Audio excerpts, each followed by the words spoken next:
Hey guys, tonight we begin how medieval midwives guess the baby's gender from cheese.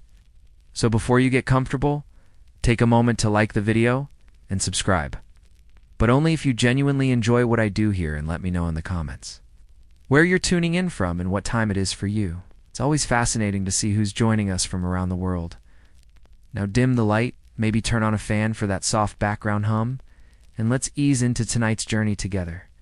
So you vein the flickering candlelight of a cramped thatched cottage. Somewhere in 14th century Burgundy, a round of soft white cheese sat sweating gently on a wooden board. It wasn't for eating, not yet. It had a higher calling. Tonight, it would help a midwife make a pronouncement. The woman lying on the straw-stuffed mattress was perhaps 6 or 7 months along. Her breath was shallow, her ankles swollen, and her sister was clutching her hand as if it could somehow calm the quiet dread of childbirth. The midwife, whose linen apron bore the stains of 100 births, leaned in close not to examine her, but to watch the cheese. This was one of many methods by which medieval midwives tried to determine the gender of an unborn child. While it may sound laughable to modern ears, the cheese test, though inconsistent and widely debated, was one of the more sanitary options. At least compared to the onion test, which required a clove of garlic to be inserted overnight, and its scent tracked by morning breath. In those centuries, before stethoscopes and ultrasounds and even basic understanding of reproduction, midwives relied on folk tradition, physical observation, and herbs passed down through generations. Their job wasn't just to deliver babies, it was to interpret signs, to sense danger, and often to soothe panic with ritual. The cheese test worked like this. A sample of the pregnant woman's urine would be poured over a soft cheese, usually goat's or ewe's milk, left out in a warm room overnight. If the cheese curdled quickly or began to smell sharply acidic, it was said to indicate a boy. If it stayed relatively unchanged, the midwife would predict a girl. The logic, if one were to call it that, lay somewhere between sympathetic magic and protobiology. The idea that the sex of a child somehow altered the mother's humors and fluids, and humors were the heart of it all, a world governed by fluids, to understand why anyone would pour urine on cheese and draw conclusions from it. You need to step inside the strange logic of humoral theory, the dominant medical understanding in the West for nearly 2,000 years. The theory held that the human body was governed by 4 fluids: blood, phlegm, yellow bile, and black bile. These were tied to the 4 elements air, water, fire, and earth, and their balance or imbalance determined everything from mood to illness to personality. A person with too much black bile was melancholic, too much yellow bile, choleric. And yes, even a pregnancy could be hot and dry or cold and wet, terms which subtly implied the likely sex of the child. If a woman's body seemed warm and strong and lively, excess blood and fire, it was assumed she was more likely to be carrying a boy. If she was pale, lethargic, and teary-eyed, she was thought to be gestating a girl. This wasn't medical science, of course. It was pattern recognition mixed with superstition, laced with misogyny and folklore. But in the absence of reliable methods, these signs became trusted tools. Midwives, rarely literate but deeply experienced, carried oral libraries of knowledge. Which herbs too steep for swelling, what rhythms of pain might signal breech birth, and which cries meant trouble. And whether they believed in the cheese test or not, they knew the value of ritual in calming a frightened mother. The politics of prediction. Why did it matter whether the baby was a boy or girl? Because even before birth, the child was already caught in the machinery of inheritance. Marriage alliances, labor expectations, and mortality statistics. Boys were valued more especially among peasant families who needed field workers and among noble families hoping for heirs. But a predicted boy that turned out to be a girl could bring disappointment, even suspicion, doubts. That's why midwives were careful. Some would make vague statements like, strong heartbeats, could be a boy, hedging their bets. Others used the cheese method precisely because its result could be blamed on the food, not the woman. If the curdling went wrong, perhaps the cheese was bad. And cheese in those days was everywhere. Monastic records, and household accounts, and in herbal treatises, cheese appeared not just as food, but as a curative, a poultice, and yes, a diagnostic tool. It was even used to determine whether a woman could conceive. The Trotula Medieval Medical Compendium for Women's Health recommended placing cheese inside a woman's body and seeing whether it changed smell or color to assess fertility. This, of course, tells us more about belief than biology, but the cheese endured. It was part of a larger constellation of maternal superstitions, including the shape of the belly, round and high meant a girl, while low and pointed meant a boy. Cravings, sweet for girls, sour for boys, the line on the belly. If the linear nigra reached above the navel, it meant a boy. The color of urine, light and clear, meant a girl. Dark and cloudy meant a boy. It was a body turned into an omen. And in a world where so much was uncertain, where childbirth was as dangerous as battle, midwives used every available tool, cheese included, to prepare families for what lay ahead. The midwife's burden, midwifery, was a demanding and dangerous profession. Most midwives were older women, often widowed, who had gained experience over many years of attending births. They lived among the poor and rich alike, called upon at all hours, expected to soothe pain, interpret signs, and prevent death when possible.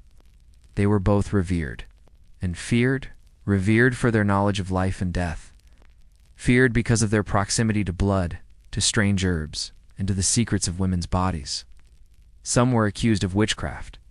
Others were praised as miracle workers. Many midwives passed their knowledge down to daughters, nieces, or apprentices. Their education was practical, not formal. They knew which herbs stopped bleeding, shepherd's purse, soothed contractions, raspberry leaf, and which could help a baby turn in the womb, gentle massage, and whispered prayers.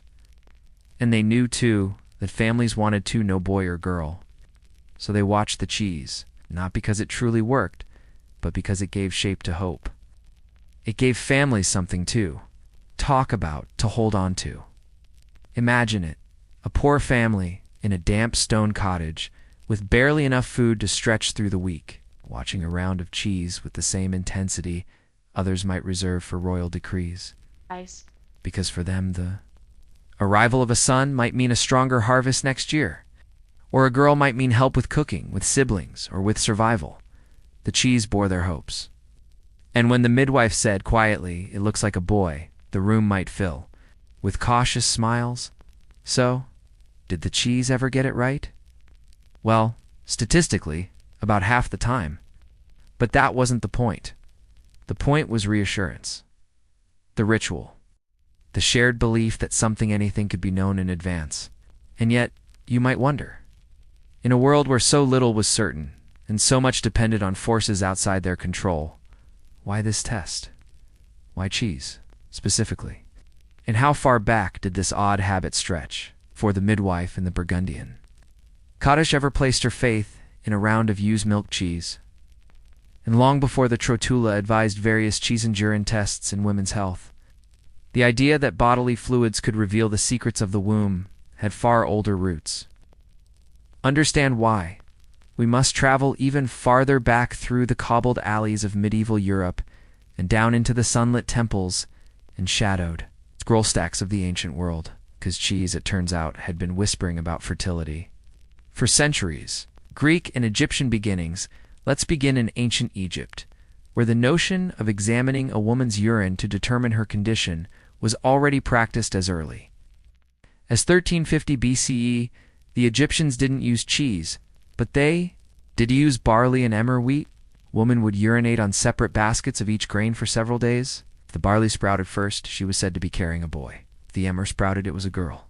Nothing sprouted, she was likely not pregnant. This test was recorded on papyrus now kept in the Carlsberg collection in Copenhagen and modern. Experiments in the 20th century found it was surprisingly accurate at detecting pregnancy, though not the child's sex. Why? Because hormones in pregnant urine can indeed accelerate seed germination. As with many things in history, even strange ideas often have a sliver of truth at their core. Meanwhile, in ancient Greece, Hippocrates and his successors tried to explain conception and gestation using humoral theory and analogies to fermentation and cooking. Aristotle believed that men contributed the form of the child, like a sculptor with chisel in hand, while women provided only the matter, the clay. Women's bodies thus were viewed as unpredictable, moist, and in need of interpretation. This worldview laid the foundation for gender prediction myths for over a millennium. In this stew of symbolic thinking, cheese was the perfect material for testing. Soft, responsive, and importantly alive. Cheese is a symbol. Let's pause here. Why cheese? Cheese in the medieval imagination was not just food. It was transformation made visible. Milk was considered a clean, even sacred, liquid used in religious metaphors and poetic descriptions. Turning it into cheese meant heating, curdling, and aging nature harnessed by the human hand. It was slow alchemy, done by women in the home or monks in the monastery. Medieval texts speak of cheese in moral tones. Fresh cheese represented innocence and health. Aged cheese, complexity and danger. In some bestiaries, rotting cheese was even likened to moral corruption. But in the domestic world, it was simply part of everyday life. Cheese was hung from rafters, pressed between stones, wrapped in leaves or linen, and checked daily.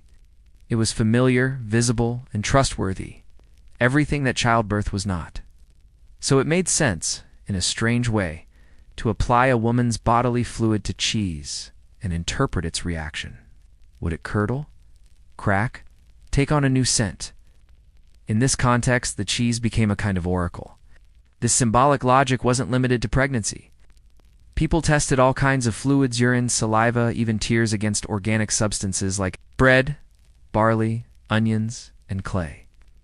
They were looking for reflections, resonances between the inside and outside of the body. The cheese was a mirror, showing what could not yet be seen. The trotula and the rise of domestic diagnostics by the 12th century. Medical knowledge in Europe was a blend of classical thought, Arabic influence, and folk traditions. Nowhere was this more evident than in the trotula, a collection of medical writings attributed perhaps incorrectly to a female physician from Salerno. The trotula became one of the most widely copied medical texts on women's health in the medieval world. It included remedies for everything from menstruation problems to labor pains and, of course, its advice on how to detect pregnancy and determine the sex of the fetus. One version described a test involving cheese. Insert a small piece of cheese into the woman's body, remove it after a set time. If the cheese had taken on a foul odor or changed texture, the woman was likely fertile or even pregnant. The sex of the fetus might be deduced by the type of change. This was less about the science of the body and more about symbolic decay, purity, and alignment of natural elements. If the womb reacted strongly, it was said to be more active, thus more likely to house a boy. If it was neutral, then perhaps it bore a girl. It's important to note that while this sounds unsanitary and even dangerous by modern standards, the midwives practicing these tests were not fools. Many were deeply attuned to the realities of survival and health. They applied these tests cautiously and interpretively.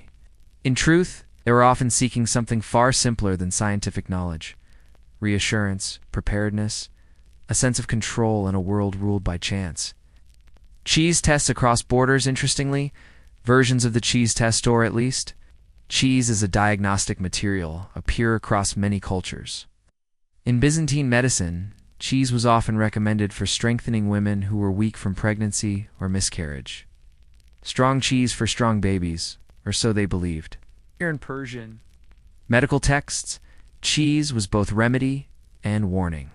It was believed to thicken the blood if eaten to excess, so it should be avoided in the early months of pregnancy, unless one was trying to ensure the child was male. In rural German folklore, goat's milk cheese mixed with chamomile, and then urinated on, could allegedly predict fertility in the month of delivery. Again, the role of fermentation was central. These cultural echoes suggest the idea had broad appeal, not because it was accurate, but because it was tactile. It gave families something to observe, something to do. The emotional power of the ritual, and now, let us return to the cottage.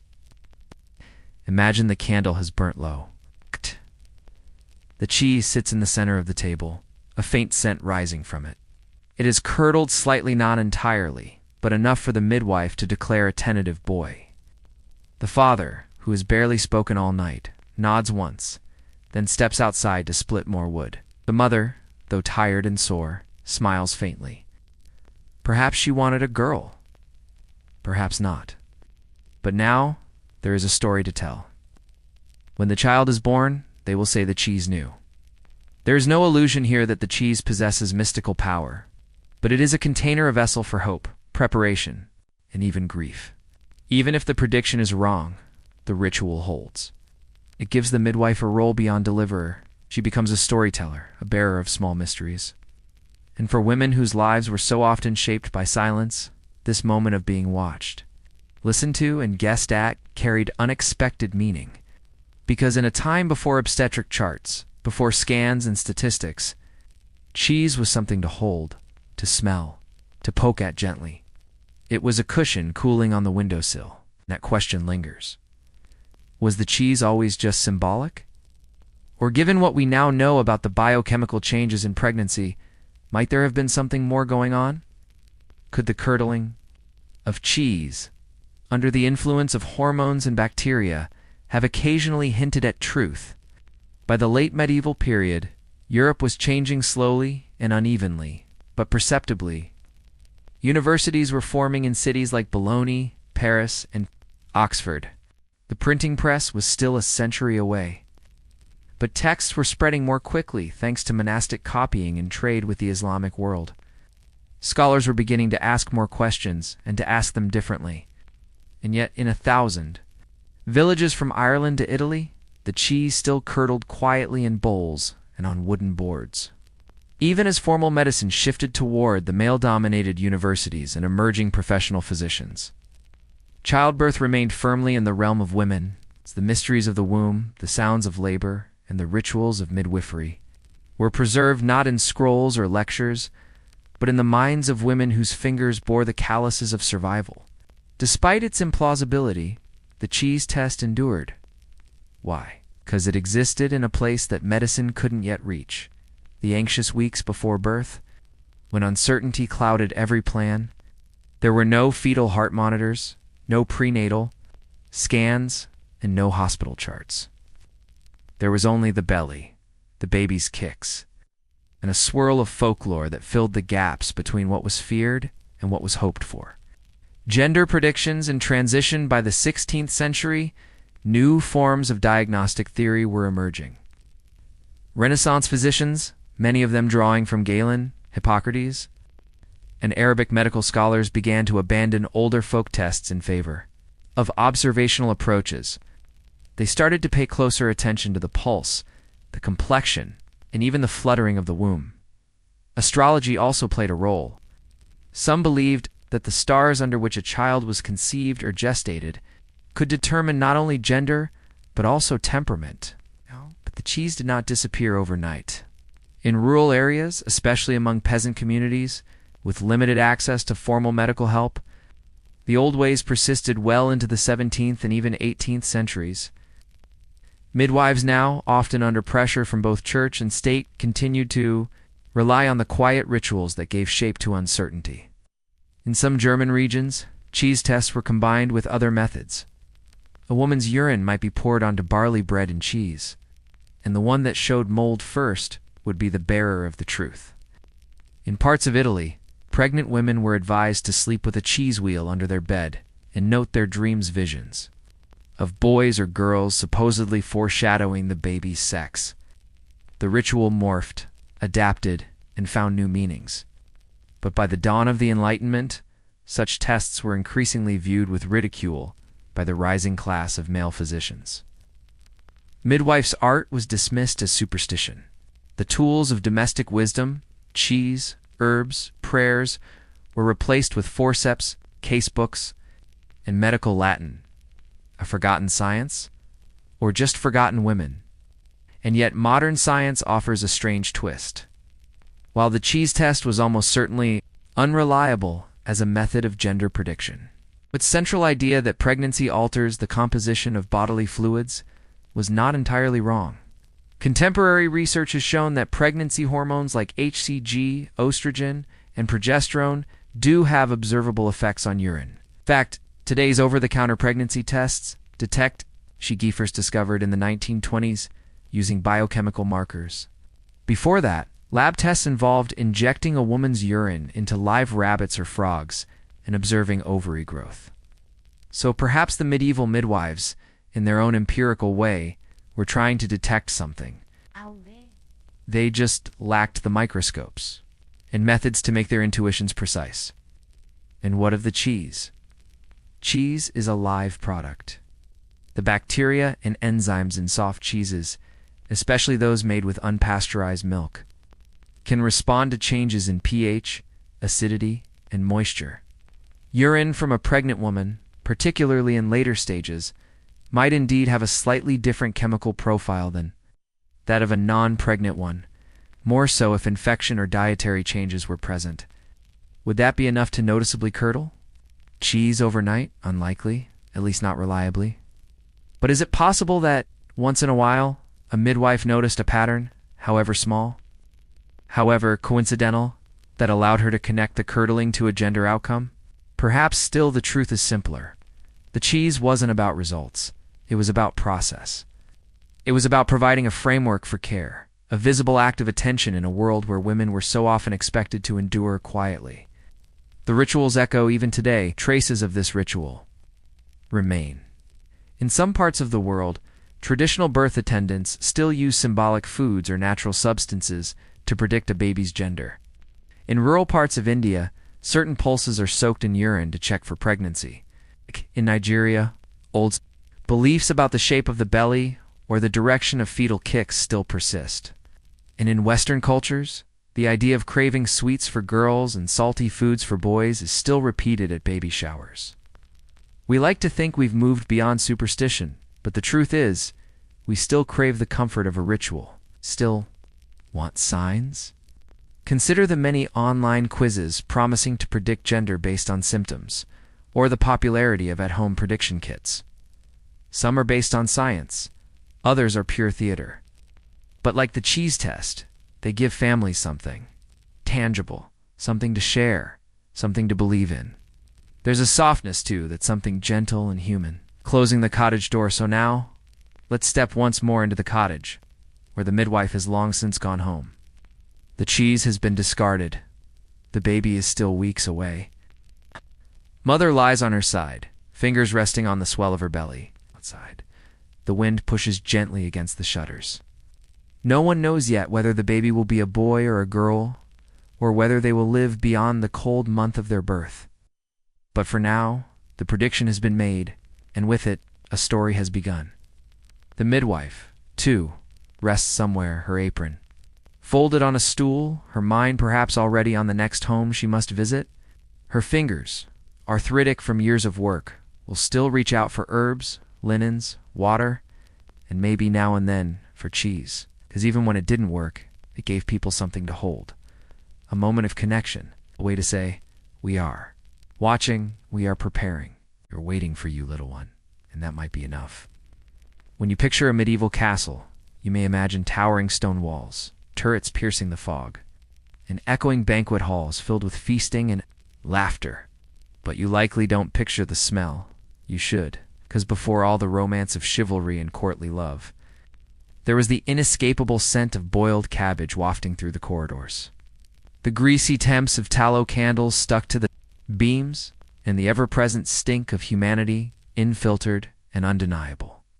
The castle, after all, was not just a fortress or a symbol of wealth. It was a home. A bustling, cramped, damp, and often pungent home that housed not just nobles but also servants, soldiers, cooks, animals, and vermin in surprising proximity.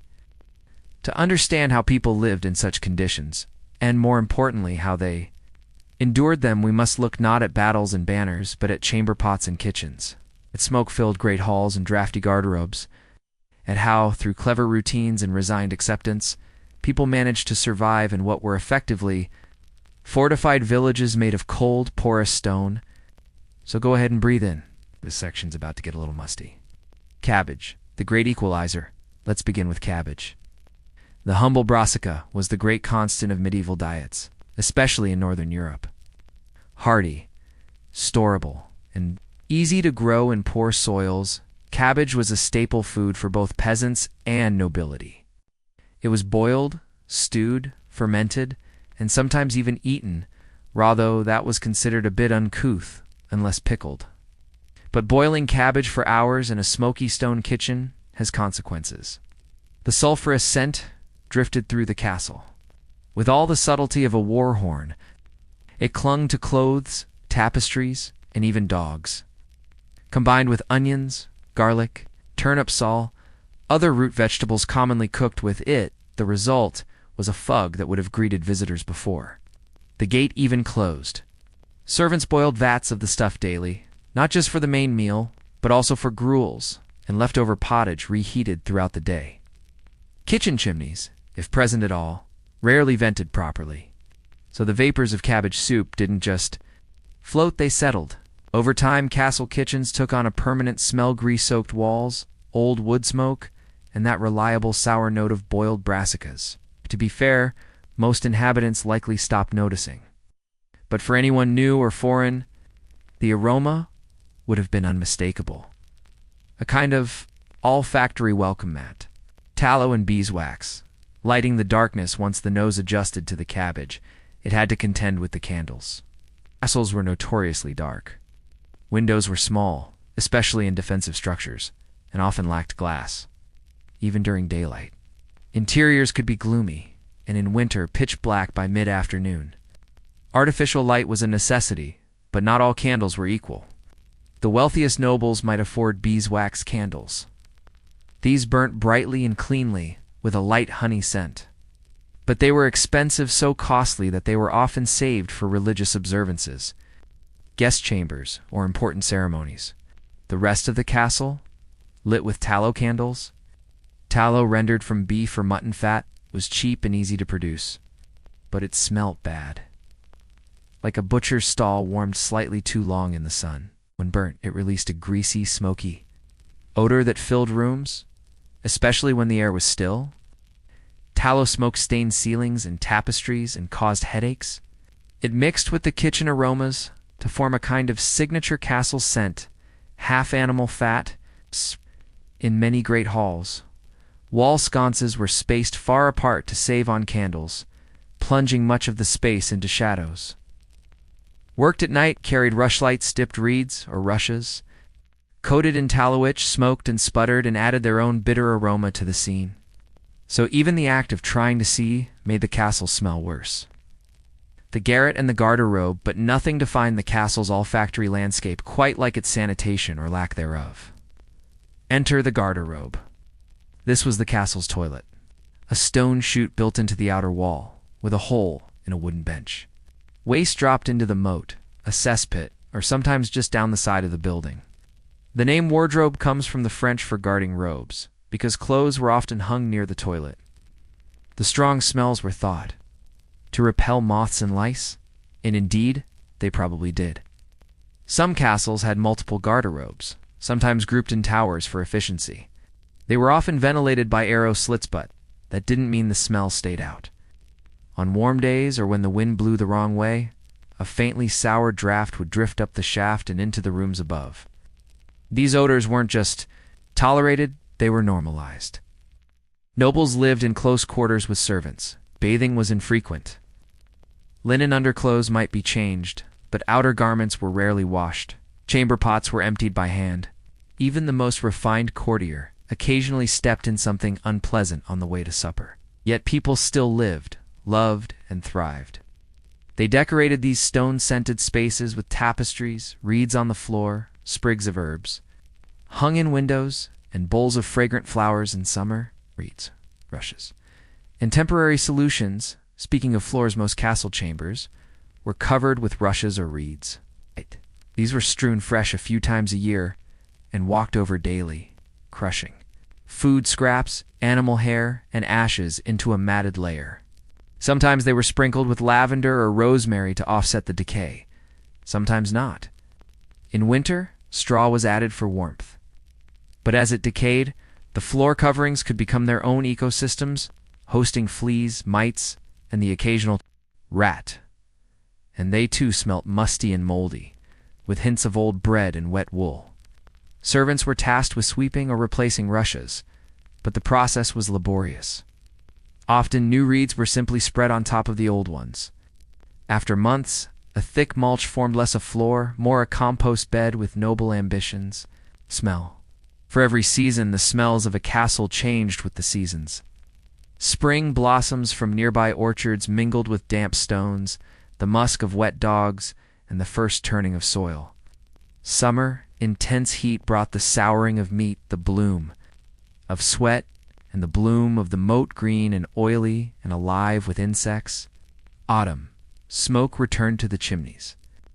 The smell of cider brewing joined with drying herbs and mushrooms, and the first temps of indoor life returned. Winter, fires roared, wax dripped, and onions were strung in rows along the beams. The scents were dense, inescapable, and oddly comforting. Each smell, unpleasant as it might be by modern standards, was part of the architecture of memory. The smell of roast meat signaled celebration. Beeswax meant holy day.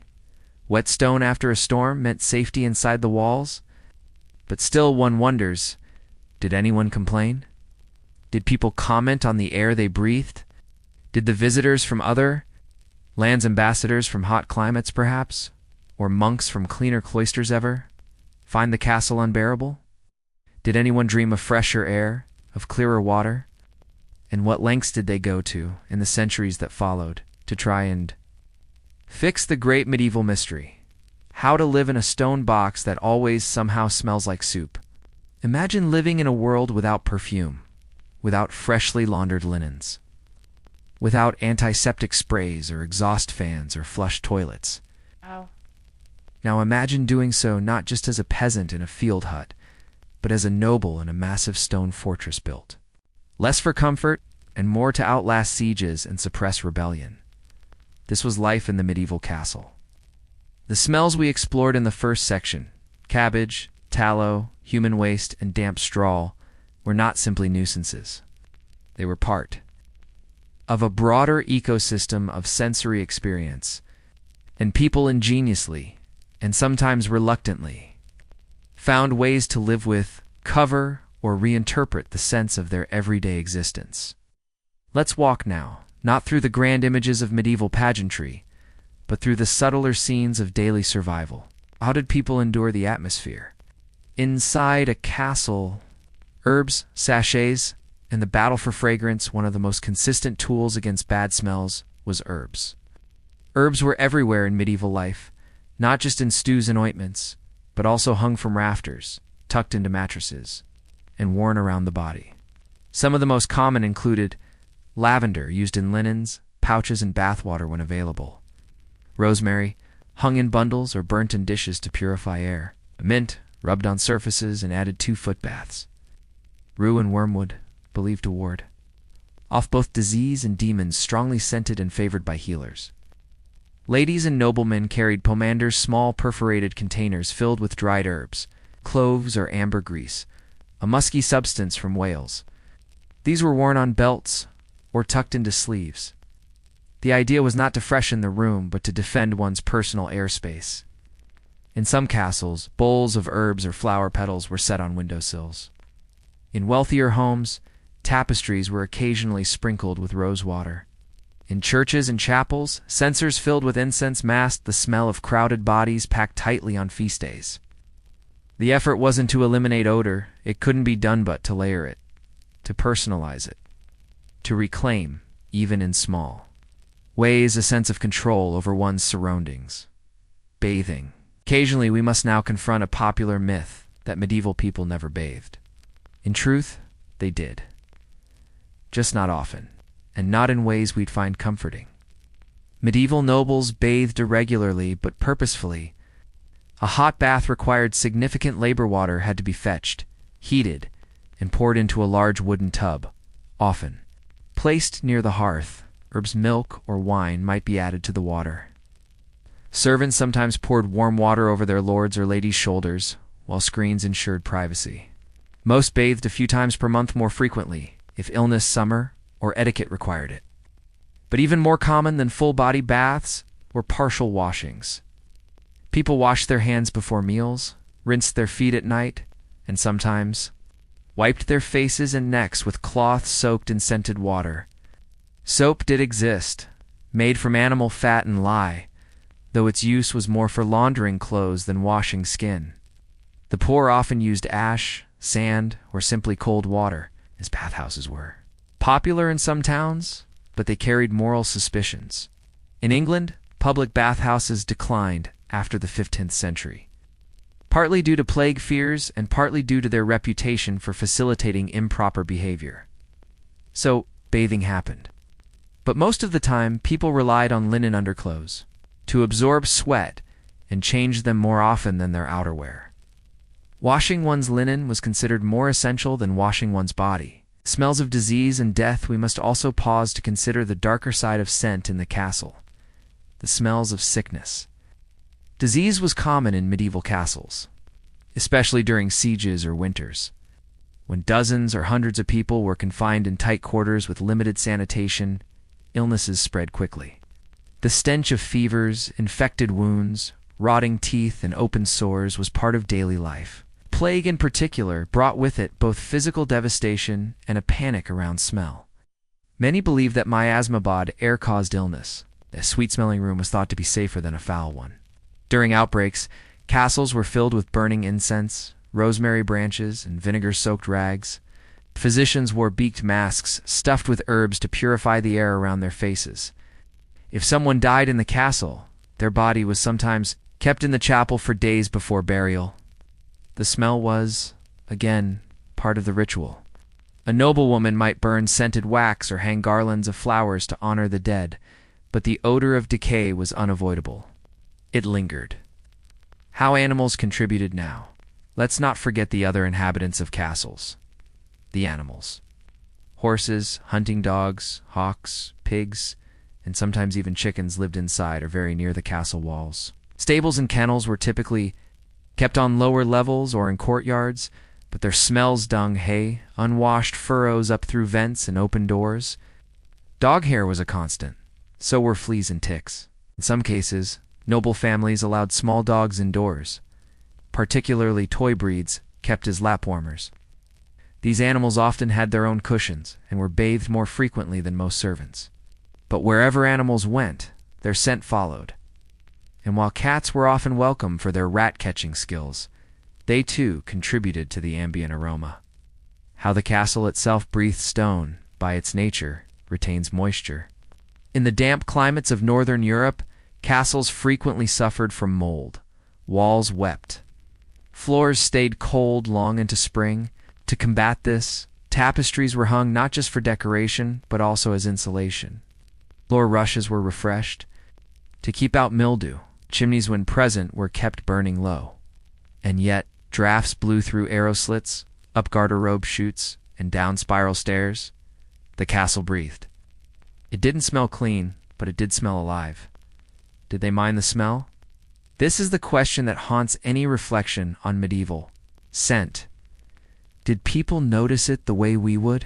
The answer is not really. Smell is deeply tied to memory, and when people live with a scent from birth, it becomes part of the background of life. The occasional visitor, a noble from a foreign land or a bishop to cleaner monasteries, might comment on the strong air of a certain keep, but locals rarely mentioned it unless something changed.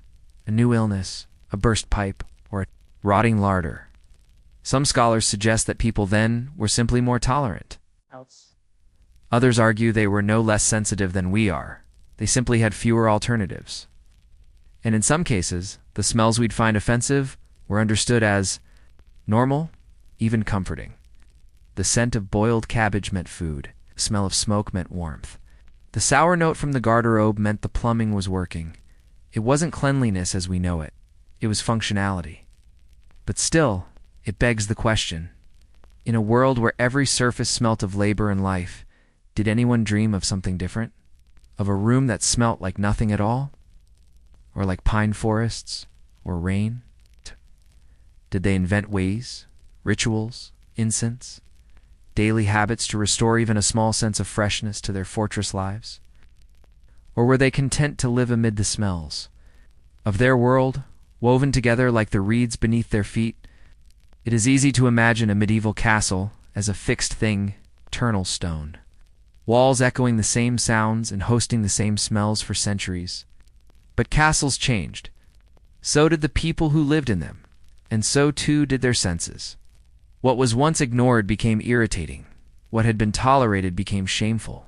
The way people thought about smell, what it meant, what it revealed, what it could say about status and sin, underwent a quiet revolution. This final section traces the slow fading of those unforgettable castle odors. Not because people finally mastered cleanliness, but because the world around them changed, and in doing so, changed their noses. The Renaissance of cleanliness. By the 15th and 16th centuries, the age of high medieval fortresses was ending. Gunpowder had begun to make stone walls obsolete. The nobility were moving into more comfortable, airy manor houses and palaces, less fortress, more luxury estate. With this architectural shift came a slow transformation in attitudes toward comfort, including scent. No longer obsessed only with protection from invaders, the wealthy began to focus on refinement. Renaissance ideas brought renewed interest in the body, the senses, and the home. Personal hygiene, while still limited by today's standards, began to be associated with virtue and nobility. Perfumed gloves, scented soaps, and distilled rosewater became fashionable. Toilets still primitive were increasingly moved out of. Central living spaces.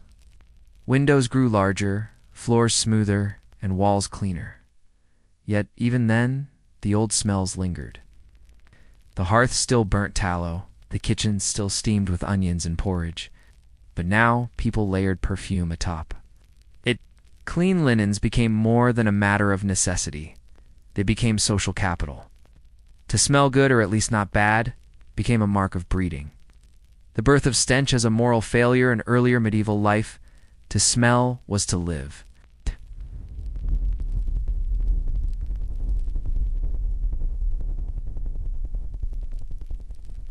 But with time came a new fear, that certain smells weren't just unpleasant, they were indicators of sin. By the early modern period, smell had become moralized. Religious writers, physicians, and philosophers began linking foul odor with inner corruption. A poor man who smelt of sweat might be labeled not just dirty, but lazy, uncivilized, or even wicked. This shift in thinking wasn't just social. It affected how people built their homes. In wealthier settings, privies were placed farther from living quarters. Soap-making, once a village craft, became a commercial business. Laundresses, who cleaned the clothes of the rich, gained status for their proximity to cleanliness. Suddenly, to smell clean was to be good. Of course, this wasn't a universal truth.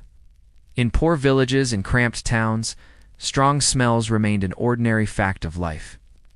But the elite now measured scent against morality in castles. For centuries, the very symbol of privilege were no longer immune to scrutiny. Reformers and architects of air as the 17th and 18th centuries dawned, castle life was no longer central to European identity. Most castles were crumbling, abandoned, or used as administrative centers or prisons. But in the urban palaces and country homes of the post-medieval elite, new technologies and philosophies were emerging. Architects began designing homes not just for defense or prestige, but for airflow. Ventilation became a science. Enlightenment brought a fascination with sanitation, air purity, and urban reform. Miasma theory, the belief that disease was caused by bad air, spurred cities to improve sewer systems, drainage, and fresh water supplies. In England, even rural manor houses installed early water closets, a primitive type of toilet, while chamber pots became more refined, more discreet, and when empty, less offensive. Scented sachets were replaced by potpourri bowls, then by perfumed candles, finally by chemical deodorizers in the 19th century. The age of the open hearth faded, the age of the gas lamp, the closed window, and the hidden sewer had arrived. The museum smell of castles today. Visit a medieval castle today, and you may notice something odd. It smells empty. Most of the old odors have vanished. Stone, stripped of centuries of smoke and straw, smells only faintly of dust and cool. The kitchens are dry, the rushes have been swept away. Even the fireplaces, cleaned and cold, no longer offer the temps of burnt tallow. Instead, modern castles smell of tourist sweat, museum wax, and sometimes lemon-scented floor cleaner. A few historic interpreters have tried to bring the smells back. Living history museums sometimes recreate medieval kitchens using period ingredients: lamb, fat, leeks, and butter. Some even light beeswax candles and stew barley in iron pots for authenticity. But something is always missing. The centuries of embedded scent, the Thames of unwashed linen, the hot-blooded aroma of a great hall packed with humanity, those are lost to time. Still, if you stand quietly enough in a drafty corridor, you might imagine it, the whiff of old cabbage, the sharp breath of vinegar, the soft must of damp wool. Echoes, nothing more. Was the past really that stinky? Historians now remind us not to look down too harshly on the medieval nose. It was not dulled, it was simply tuned to a different world. In fact, many medieval people were keenly aware of smell, so much so that entire books were written on olfactory theology, aromatic medicine, and spiritual cleansing through fragrance. They may not have found their world pleasant, but they did find it meaningful. A bad smell was a warning, a good one, a blessing. And most of the time, the scent of life, earthy, fatty, smoky, sour, was simply accepted. Today, we pursue sterility. Our homes smell of vanilla-scented chemicals, our hands of antibacterial soap. But there is a growing curiosity and itch for what we've scrubbed away, we ask. What did the past really smell like? And what might we learn from a world that endured stink, not with revulsion, but with resourcefulness? So, when next you light a candle, or open a window, or plug in a lavender-scented diffuser, think of the castle. Think of the straw-stuffed floors, the grease-darkened stones, and the boiling pot of cabbage in the kitchen. And ask yourself, not with judgment, but with curiosity, did they really live in filth, or did they simply live differently? Before ultrasounds, before heartbeats could be tracked, before pink and blue-filled maternity shops, there was cheese. Or rather, cheese was one of the many tools in a medieval midwife's imaginative toolkit. In a world where pregnancy was mysterious, sacred, and often dangerous, guessing the gender of an unborn child became both a science and a superstition. Some midwives turned to lunar calendars. Others studied the color of the mother's urine. And yes, a few turned to cheese, herbs, or the shape of a pregnant belly to divine what lay hidden beneath the skin. But to understand how we ended up with such odd and intimate predictions, we must begin not with the cheese, but with the woman herself. The medieval pregnant body was not simply a vessel. It was a puzzle of divine significance. And midwives, often undervalued in written history, were the quiet guardians of this mystery. A womb full of secrets in the medieval mind, the womb was a place of power, but also profound uncertainty. Medicine, still rooted in Galenic and Aristotelian thought, pictured the female body as cooler, moister, and more mysterious than the male. It was said to be prone to wandering humors, displaced organs, and melancholy. The uterus could roam if not properly anchored by marriage and pregnancy. This notion, the wandering womb, was not a metaphor but a medical doctrine. Pregnancy, when it occurred, was both miraculous and dangerous. Miscarriage was common. Stillbirths, more so. Pernal death hovered nearby like a breath on the nape of the neck, and yet life went on. Most women gave birth at home in low, smoky rooms, warmed by a fire and filled with women. Men were excluded, except perhaps a priest for last rites. Midwives, experienced women from the village, guided these births with a combination of herbal knowledge, spiritual comfort, and ritual practice. They knew which plants softened the cervix. They whispered prayers when things seemed bleak. They sometimes, just sometimes, claimed they could tell you whether the child in your womb would be a boy or a girl. A world of predictions. Medieval gender prediction was not a uniform science. It was an oral tradition, a folk practice, a patchwork of local beliefs. One 13th century manuscript instructed midwives to observe the mother's cravings. If she desired meat, the child would be male. If she wanted sweets, it would be female. Other signs included the shape of the belly, high and round for girls, low and pointed for boys.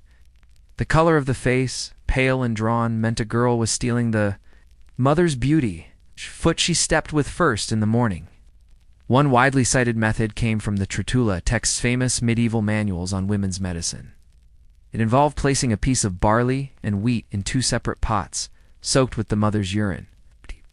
If the barley sprouted first, it was said to indicate a boy. If the wheat is a girl. But none of these methods, no matter how sincerely believed, were truly reliable. And that's precisely what makes them so fascinating. In the absence of certainty, prediction became performance. And that performance often involved food. The cheese test. Now we come to the cheese, though rarely mentioned in formal medical texts. Cheese-based tests were whispered about in some rural European traditions. The idea was simple. Strange, a woman's urine would be dropped onto a piece of soft cheese, usually goat's or sheep's. The way the cheese curdled, or didn't supposedly indicate a gender. If the cheese took on a sharpness, a boy was coming. If it stayed soft and unchanged, a girl. This may seem ridiculous today, but it wasn't entirely random. Cheese curdles due to acidity and bacteria. Urine too, changes in pH during pregnancy. Though medieval midwives didn't understand this chemically, they observed patterns and built their own logic around them. Some midwives claimed that urine that altered the cheese quickly suggested a child of strong nature, a boy. If the cheese sat unchanged, the child was thought to be of gentler constitution, i.e., a girl. Whether this was truly practiced widely or just one of many symbolic customs is unclear. But the very idea that a bodily fluid could unlock the future speaks volumes about medieval ways of knowing. Midwives as healers, watchers, and seers, to dismiss these methods as mere superstition is to miss their cultural importance. Midwives weren't just birthing assistants, they were part priestess, part herbalist, and part community psychologist. When a mother-to-be asked if she would have a boy or a girl, it was rarely just for curiosity. It was a matter of inheritance, safety, and spiritual preparation. A male heir meant security in a feudal system. A female child meant a different kind of future one, shaped by dowries, alliances, or religious life. Midwives offered more than guesses. They offered comfort, stories, and ritual. They connected the unseen to the known. The predictions like their presence shaped how women endured those long, uncertain months of waiting. And in that waiting, there was always cheese ripening quietly on the shelf, perhaps also serving as a metaphor for the growing child inside. So what did it mean when the cheese curdled? Was it science? Magic? The power of placebo? Or was it simply a way for a woman to feel that anything could be known in a time when so much was out of her hands? Pregnant in 13th century Europe, you would likely have carried that child beneath your ribs through months of uncertainty, half-truths, and quiet prayers. There were no hospitals for the average woman, no certified obstetricians, and no maternity leaves. There was only the midwife. And though she had no microscope, no stethoscope, no latex gloves, or sterile gown, she did not walk into a birth blind. She brought with her a knowledge passed from elder to younger, honed in repetition, soaked in herb lore, shaped by scripture, and sharpened by survival. She also carried a small cloth bag frayed at the edges and smelling faintly of rue and fennel. Inside it, maybe a small knife, maybe a string of prayer beads, maybe a dried frog or a piece of bone, maybe something else entirely. Whatever she carried, her true tools were not in her hands, but in her memory. And among these memories were gender predictions, part superstition, part observation, and wholly serious in a world where death walked near every cradle. Our belly. Signs and breasts, watching the body closely, midwives observed. In a world without lab tests, the body itself had to be read like a manuscript. Look to the belly. If it is sharp and low, a son shall be born. If it is round and high, prepare for a daughter. They watched how the mother moved. Did she tire easily? Did she crave vinegar? Was her skin hot? Were her dreams strange? The Trotula texts, among the most influential medical compilations for women in the medieval West, describe such clues in detail. These texts, named after the legendary female physician Trota of Salerno, offered gender signs like if, the Woman carries herself gladly and strongly. It is a boy. She craves sour or sharp things. It is a boy. She desires soft, sweet, or milky things. It is a girl. They even described examining the direction of fetal movement in the womb, a method that survives today in some folk traditions across the globe. There were also urine tests of a sort. Golden pools and floating clues urine, always a favored diagnostic tool, held a central place in medieval medicine. Physicians across Europe studied the color, smell, and behavior of urine in glass flasks known as maculae. Urine chart might show you 20 different shades, each with implications for the body's balance of humors. Midwives borrowed this idea. Some texts describe adding wine to the pregnant woman's urine to observe whether it mixed evenly or remained separate. Others involve soaking barley or wheat in the urine to see which sprouted first, a gender test that would survive. Into folk traditions as late as the 20th century, there were also floating objects. A clove of garlic, for instance, dropped into urine. Was its aroma heightened or muted? Some believe this revealed more than just the pregnancy it revealed, the sex of the child. And yes, as described in Section 1, there were whispered methods involving cheese. Cheese, which reacts visibly to acids and enzymes, may have offered some physical cue, but equally, it may have been a symbolic object dense with meaning, daily presence, and quiet power. Was it truly diagnostic, or was it simply the midwife's way of involving the body in the mystery? The midwife's role in shaping fate, we must not underestimate the seriousness of these predictions. They weren't just a curiosity. In the medieval world, the sex of a child often determined their fate to end the families. A male child could inherit land, carry a name, and take up arms. A daughter could be married off to seal an alliance, or sent to a convent as a gesture of piety. Sometimes, sadly, she was simply not wanted at all. So when a midwife told a family what to expect, she wasn't merely guessing, she was shaping. Expectations, guiding prayers, and preparing emotional ground. This made her powerful, too powerful in some eyes, and that power would eventually draw suspicion, sacred or suspect. The midwife, in the eyes of the church midwives, occupied a strange space in medieval Christian society. They were indispensable, yet unofficial, valued, yet distrusted. In many towns, they were appointed by the local bishop, expected to uphold Christian morals, to perform emergency baptisms, and to report any births that seemed unnatural. Yet they also presided over the most secretive of women's spaces, the birthing room. They knew when a pregnancy began and ended, whether it ended early and how. They saw bruises, they heard whispers. They knew more than most what the body could hide. This made them both scared and suspicious. Some midwives were accused of using charms or incantations, especially if they had herbs that helped with labor pain or infertility. Others were thought to be too accurate in their gender predictions, drawing attention from suspicious husbands or jealous priests. In fact, as the Inquisition grew more suspicious of folk medicine, many of the same midwives who once whispered gently over a belly would find themselves accused of witchcraft just decades later. It was a short walk from cheese-curdling to heresy. In the eyes of a frightened society, the quiet authority of women still. For all the suspicion, midwives continued their work. They brought light into the darkest hours of a family's life. They sat by bedsides while candles flickered and a woman screamed. They cradled first breaths and sometimes held stillborns with gentleness. Their gender predictions, no matter how odd, weren't always about being right. They were about offering something known, something hoped for, in a sea of unknowns.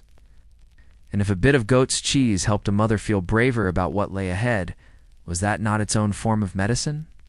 But one question lingers, more curious than ever. Did any of these predictions rooted in cheese, barley, dreams, or urine ever prove more accurate than chance? Was there something the midwives knew, instinctively, that modern science has since forgotten? By the late 1500s, a quiet but irreversible change was unfolding in the rooms where women labored and babies took their first breath. The midwife, once the central figure in childbirth and keeper of body wisdom and whispered rituals, began to retreat, sometimes by choice, but more often by force. In her place, Men in black robes entered with new tools, new language, and new authority. And in this slow transfer of power, many small things were lost, including the curious art of gender guessing with cheese. But why? And what replaced it? The rise of the male physician throughout most of the medieval period. Childbirth was strictly women's work. Not just the birthing, but the tending, the preparation, and the support. Men were not expected or permitted to enter the birthing chamber. Their knowledge of it came secondhand, filtered through writings and rumor that began to shift in the Renaissance. By the 16th century, academic medicine was gaining power. Universities then closed to women-trained male physicians who viewed the female body not through the lens of community, but of science, structure, and control. Childbirth, once seen as a communal and sacred event, became a medical condition. To be managed, midwives, many of whom could not read or write, were increasingly seen as relics of a less enlightened time. Their tools like barley sprouts, ring charms, or cheese tests were dismissed as superstition. Their words, once taken seriously, were now mocked in learned texts as old wives' tales. And soon, laws began to reflect that shift. Licensing. The invisible in many European countries, especially in urban centers, midwives were required to register with local authorities. They had to swear to uphold Christian morals, to report unwed mothers, and to baptize babies in danger. But their roles became narrower. They could no longer diagnose. They could no longer use certain herbs.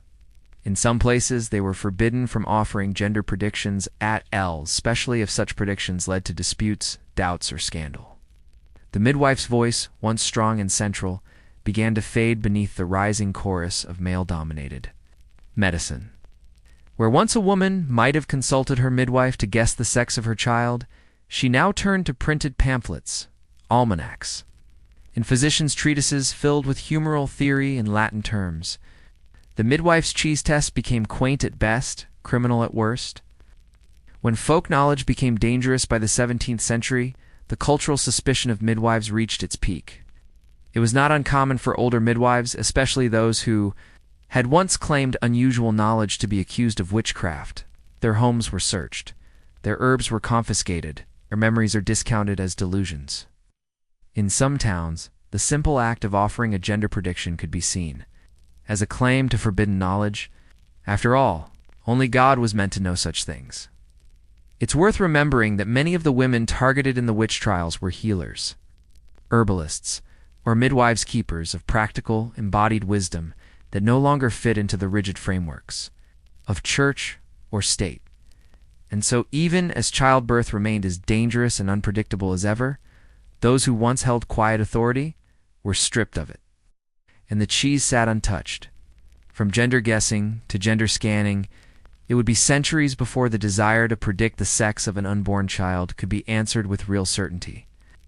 Today it is done casually, even cheerfully, in ultrasound clinics with white walls and blue-lit screens. Technician glides a probe across a belly and within seconds announces, "It's a boy. She looks healthy." The room erupts in joy or quiet reflection. But the instinct behind that moment, the desire to know, to prepare, to shape a future is as old as childbirth itself. And once upon a time, that moment happened in the humblest of rooms, with flickering candles and steaming bowls, with midwives who saw through more than just eyes, with women who read bodies like scripture, with cheese. Did it ever work, we might ask, from our modern vantage point? Did the cheese test ever actually work? Historians don't agree. There are no reliable data sets. The very question may seem absurd in an age of blood tests and DNA scans. But perhaps that's not the most interesting question. What's more telling is why the test mattered. It wasn't just about accuracy. It was about control, offering mothers, in a time of fear and uncertainty, something to hold on to, a clue, a sign, story, to tell a woman her child would be a boy or a girl was to offer a glimpse of a path ahead. It gave her a chance to imagine, to hope, or to brace. And whether the curds separated or stayed smooth was not just a result. It was a ritual. Rituals matter, even if they're not predictive. what we lost with the cheese and losing these gender prediction rituals, we also lost something subtler. A form of female authorship over the body. Cheese, barley, urine, dreams. These were not random. They were languages of the flesh, shaped by centuries of women. Observing women. When those practices were pushed aside in favor of sterile tools and official diagnoses, much was gained, but something human was also left behind. Because modern obstetrics, for all its power, is still learning how to listen. And maybe, just maybe, there's still wisdom in the stories, the silences, and the half-melted cheese forgotten at the edge of a hearth.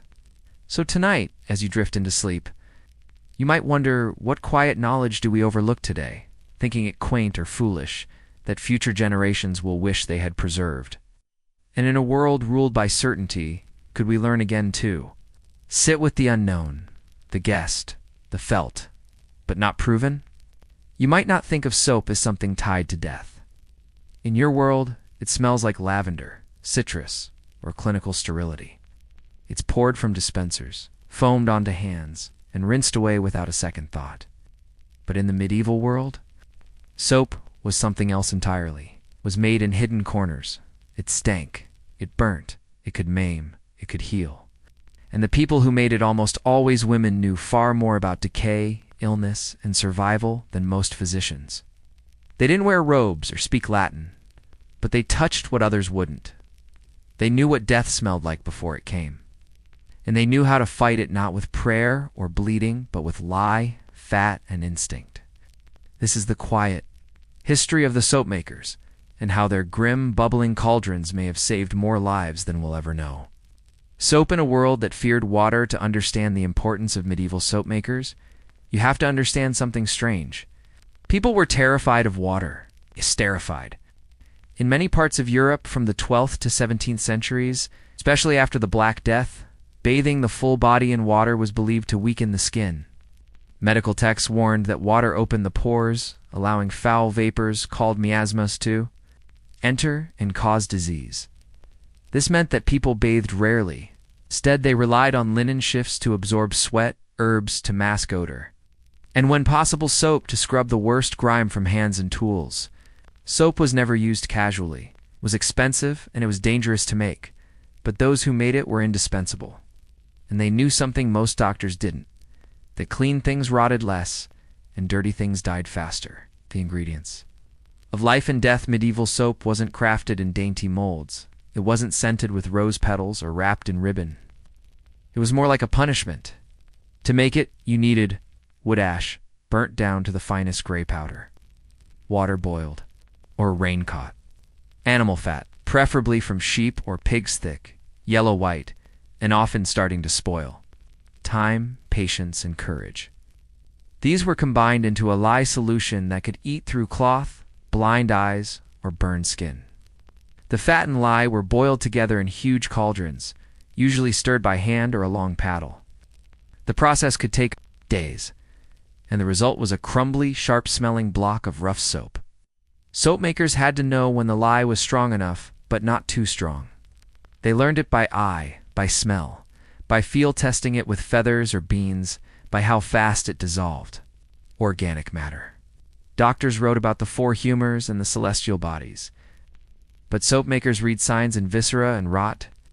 And when a new sickness came to town, they noticed how soap, ashes, and boiling seemed to keep death away. They wouldn't have called it hygiene, but they understood something very close to germ theory centuries before it existed.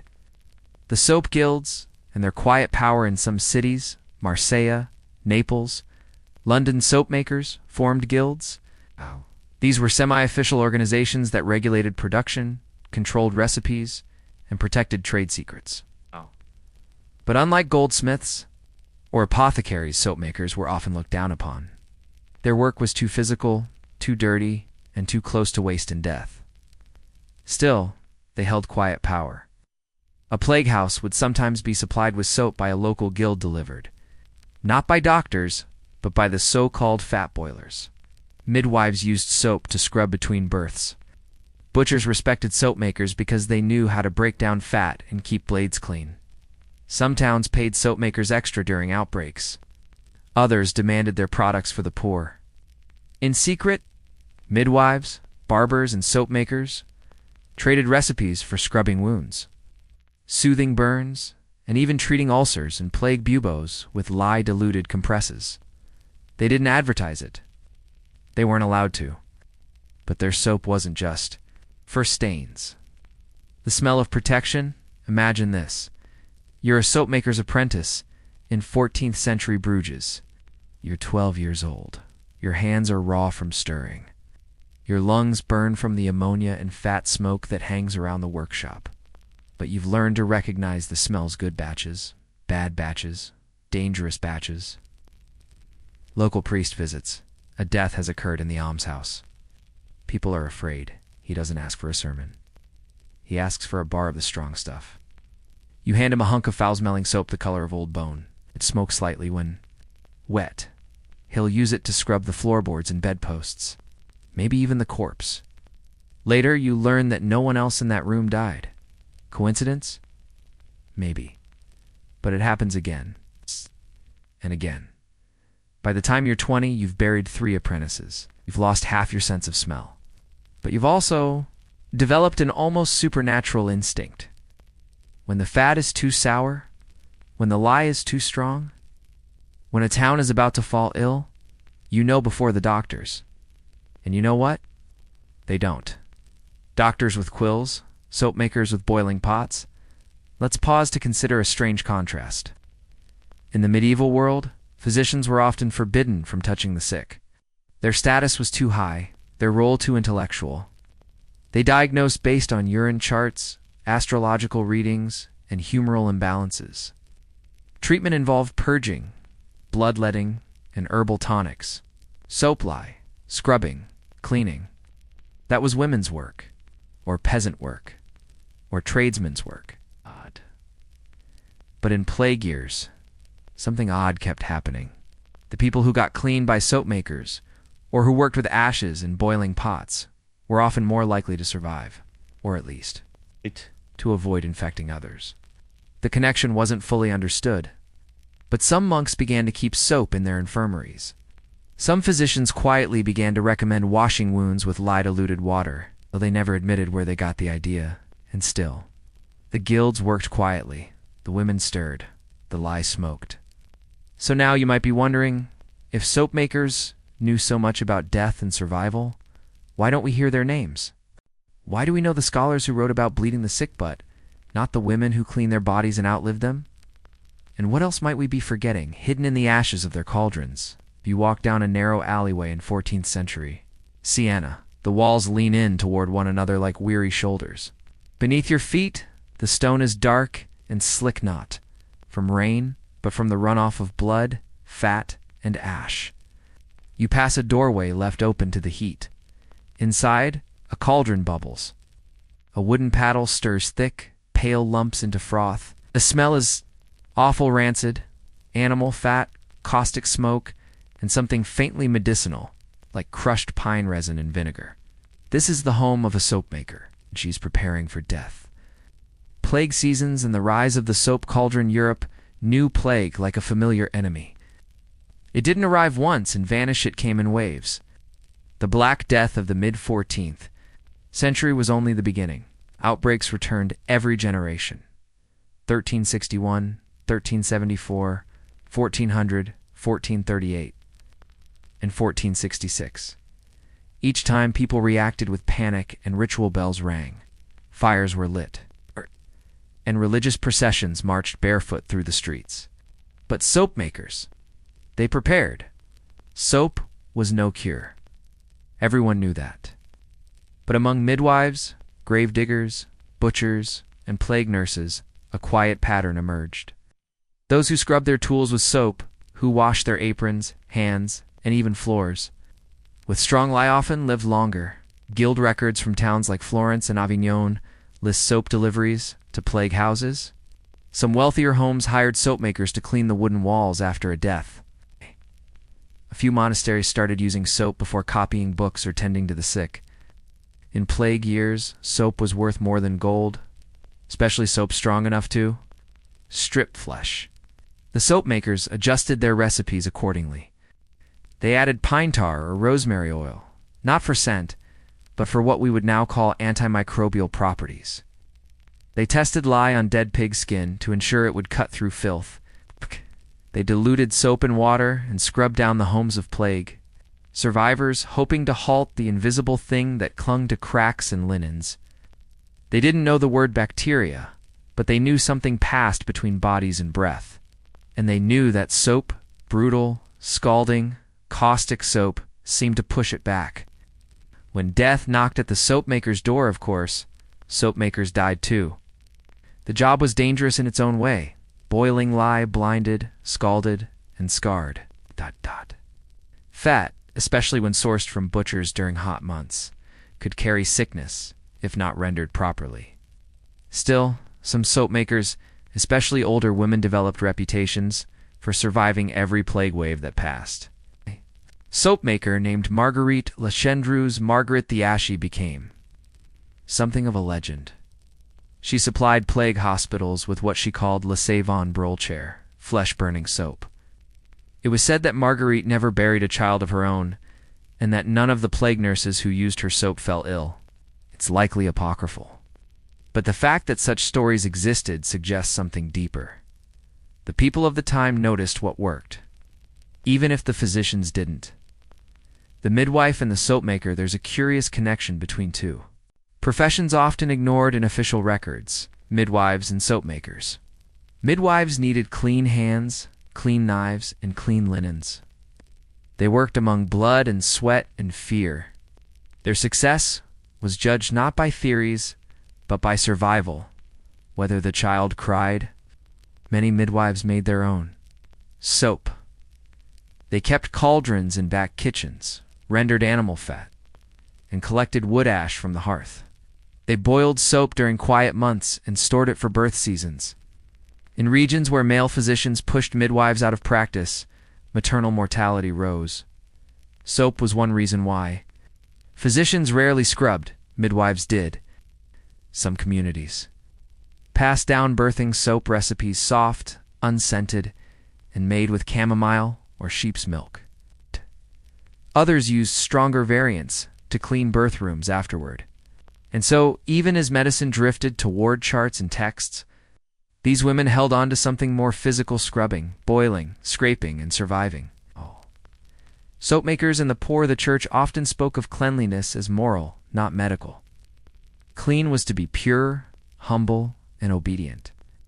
But in practice, soap was often too expensive for the poor. So soap makers sometimes worked outside the market.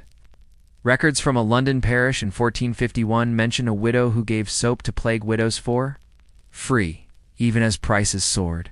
In Siena, a soap maker named Lorenzo kept a second pot for scraps reject batches he gave to the beggars' hospital. Not out of charity always. Soap makers, more than anyone, saw what happened when people couldn't wash. They saw infection spread through the wound and garment. They saw homes rot with illness. They saw what clean floors, washed rags, and scraped skin could sometimes prevent. They couldn't stop death, but they could slow it. And in slowing it, they gave people a chance. Doctors took notes, but didn't listen by the 16th century. Physicians had begun to make occasional grudging notes about cleanliness. Some started advising that plague wards be swept and boiled. Few even suggested that soap might be beneficial for wounds so long as it was medicinally prepared by an apothecary. But they didn't credit the soap makers. They didn't study their methods, and they certainly didn't recommend paying them more. Soap makers were still seen as low artisans, working with foul materials, their hands always stained with grease and ash. But in back rooms, some doctors quietly bought ash soap from the guild women. A few began using it to clean surgical tools. Some insisted on washing with it before attending to noble patients. They didn't publish these changes, didn't thank the women who stirred the cauldrons. But they benefited all the same. What the soap makers left behind, you might be wondering now, why didn't soap making become more central to medicine sooner? Part of it was the barrier between trades and professions. Another was gender. Most soap makers were women or low-born men, excluded from scholarly circles. But perhaps the greatest reason was that soap was too ordinary.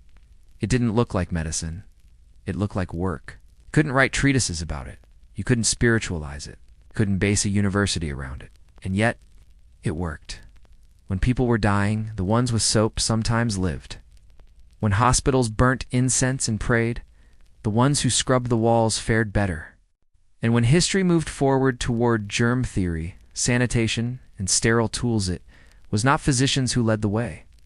It was the ash-covered women in the alleys, the ones who boiled fat, burnt their hands, and learned from the dead.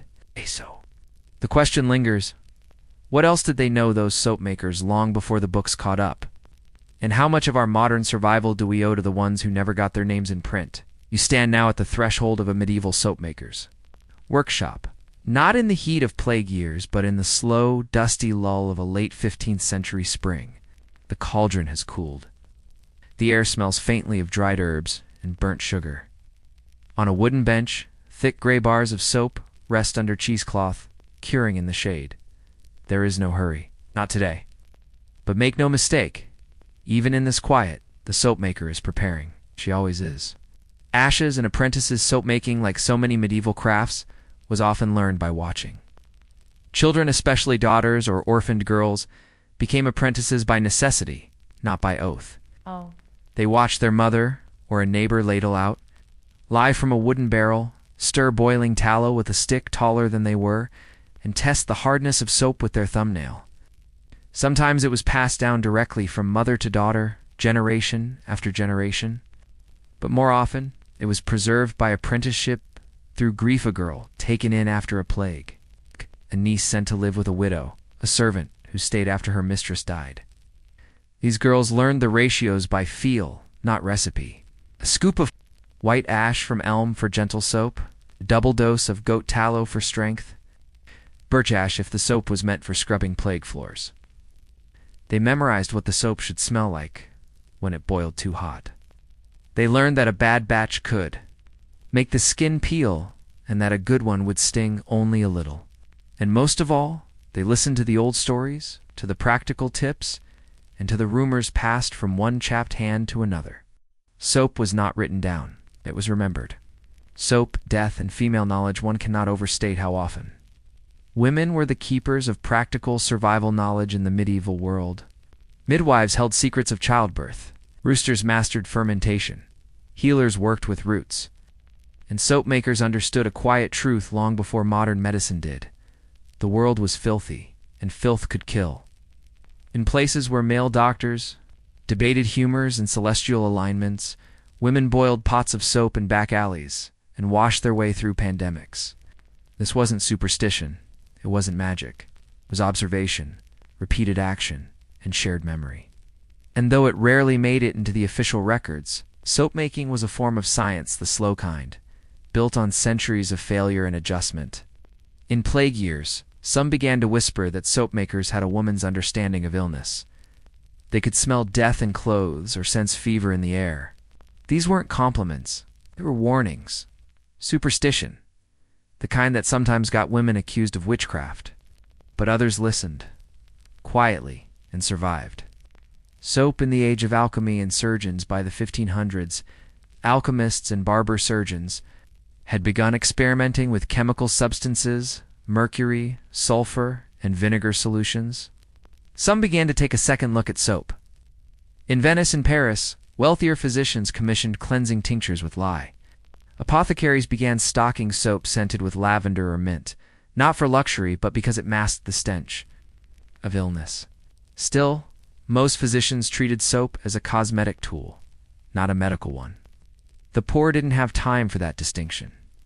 They used soap on rags to wipe down the sick. They scoured buckets with it.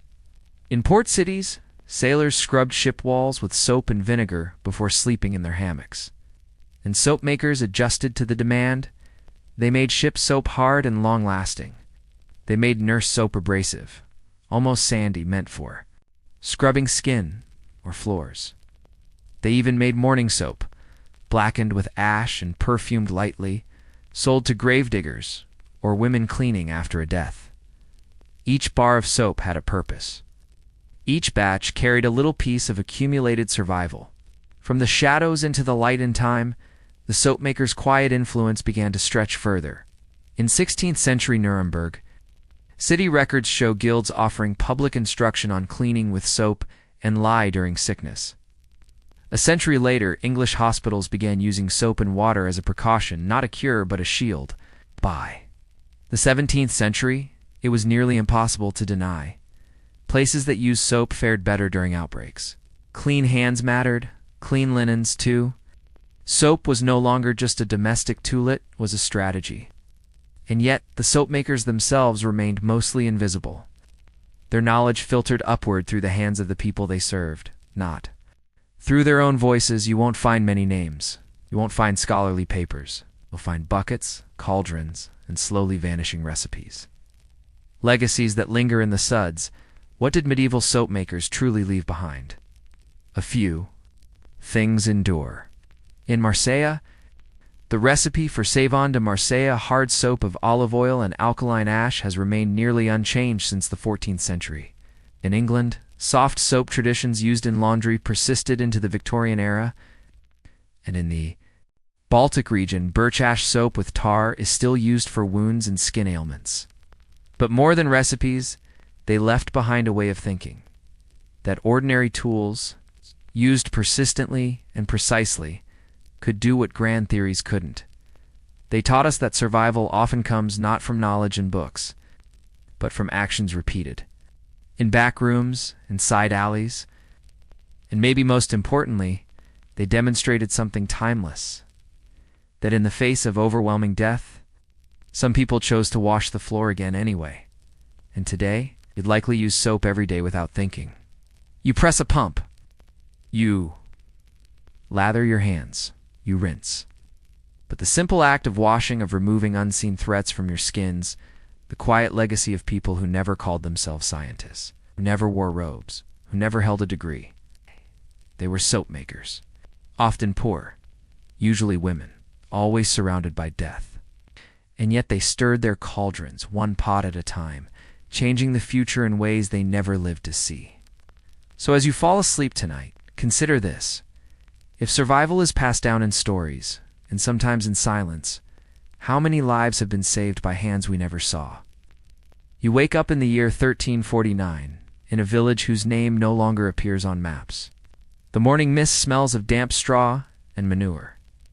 A cockerel crows somewhere in the distance. Your feet are cold, your teeth ache faintly, and your belly is already gnawing for food, but the hearth is quiet. The pot is empty. There are no oats. There is no bread. There is, however, a turnip. Always a turnip. And today, like many others, you don't want it. The poor man's root, the turnip, has been feeding the poor for centuries. Long before potatoes came to Europe, long before maize reached the shores of Spain, the common turnipa gnarled, white-purple root grew in abundance. Hardy, unassuming, and aggressively bland. It became the staple of medieval peasant diets across Europe, from the foggy Scottish highlands to the bitter fields of Prussia. It could survive frost. It grew in rocky, tired soil. It required almost no tending. It filled stomachs, even if it didn't inspire them. But the turnip was also a symbol of poverty, of powerlessness, of being told what to eat and how to live. Boiled, roasted, mashed, resented in most medieval homes, the turnip was not a choice. It was what was left. When the barley ran out and the beans spoiled in storage, when the cows died of winter rot and the bread mold turned blue, there were always turnips, pulled reluctantly from the cold ground and tossed into the pot. Some were roasted under ashes, some were mashed with oil when oil could be spared. Many were simply boiled until soft, then eaten plain. There was no spice, no butter, no cream. It was for the monasteries, for the manor house. Not for you. And so peasants ate them, day after day, year after year. But they never really loved them. In fact, they began to quietly despise them. A quiet rebellion bruised, the resentment began as mutterings, old women scoffing that even the pigs grow weary of them, young boys pretending to gag when handed a bowl. Then came the songs. peasant ballads that mocked the root's presence.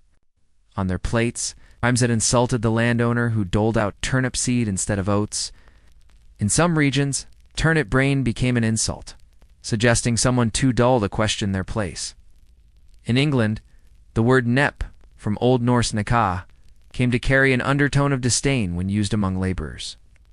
And then one year, in a small cluster of villages in northern France, something strange happened. They stopped eating the turnips. The refusal no one expected. It wasn't a rebellion. Not at first. There were no torches or mobs, just an absence. Turnips were left unharvested in the fields. Piles of them rotted outside hovels. When tithe collectors came, peasants handed over spoilt ones or nothing at all. When questioned, they simply said, "We'd rather eat grass." Word spread. Not quickly, not loudly, but steadily. Neighboring towns, other peasants followed suit. In southern Flanders, whole families turned to wild foraging, chickweed, nettles, and dandelion greens. In parts of Saxony, people began trading cheese rinds or spoilt ale instead of accepting turnips in barter. This wasn't just culinary preference, it was an act of quiet defiance. Lords, labor, and root-based panic for landowners. The issue wasn't merely that their tenants weren't eating, it was that they weren't working. A hungry peasant might still hoe the fields and spin the flax, but a malnourished and angry one, he might sit in his doorway and stare into the distance instead. Or worse, he might walk away, joining the growing numbers of vagabonds and beggars roaming the countryside. Turnips had long been part of the feudal equation. Cheap calories grown with little effort meant a stable workforce. Without them, the whole system wobbled. In some areas, lords began requiring tenants to accept turnips in payment or rent forgiveness. In others, stewards distributed dried beans or lentils, anything to keep laborers alive and moderately functional. But peasants had tasted refusal, and it didn't poison them. In fact, it made them feel strangely powerful. What the church? Thought the clergy, as always, had an opinion. Monastic gardens had cultivated turnips for centuries. Many agricultural texts from abbeys referred to them as the humble gift of Saint Fiacre, patron of growers. So when word reached the abbots that peasants were abandoning their roots, some saw it as spiritual rebellion, not just dietary. Sermons were given comparing turnips to humility and patience. Some priests accused the people of vanity of thinking, themselves too good for God's simple food. Others, more sympathetic, quietly replaced turnip alms with bread crusts or onion broth, but the damage was done. Turnips were no longer sacred. They were resented. From root to resistance, it wasn't. The first food-related protest in history. And it wouldn't be the last. But the turnip refusals of the 14th century planted something new. The idea that eating was not only survival, it was identity. The poor began to ask, why do we eat what we eat? Who decides? And quietly they began to choose. Even if it meant going hungry. Even if it meant risking punishment. Even if it meant eating weeds instead. Sometimes a bowl of turnip soup wasn't nourishment, it was submission.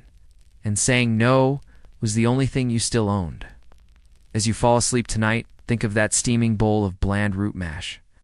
Think of the tired hands that picked it, the sore knees that stirred it, and the dry mouths that swallowed it in silence. And then ask yourself, you return to that foggy stretch of 14th century countryside, where the turnip fields remain eerily quiet.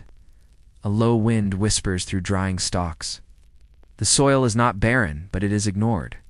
No one comes to dig. No one cares to eat. Something has shifted, and it's not just the diet. It's the rhythm of obedience.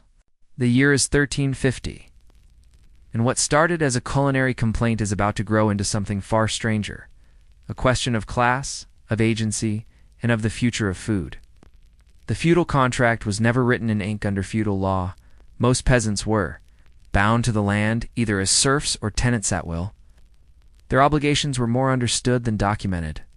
A tithe here, a day's labor there, seasonal harvest dues, and loyalty in the face of war. In return, they received land to work, some measure of protection, and a guaranteed, if humble, subsistence. But that subsistence often meant dependence on crops they didn't choose, turnips being chief among them. Landowners saw a root. Vegetables as economical and functional, turnips could be left in the ground well into winter. They restored nutrients to depleted fields. They were dependable in famine years. To the lords, turnips were a solution. To the peasants, they had become a symbol of neglect. And refusing them? That was like underlining an unspoken clause in the contract and saying, no, not anymore. Not quite a revolt. Not yet. Make no mistake, this was no grand rebellion. There were no battles over vegetable plots, no barricades built from broken carts and rotting roots.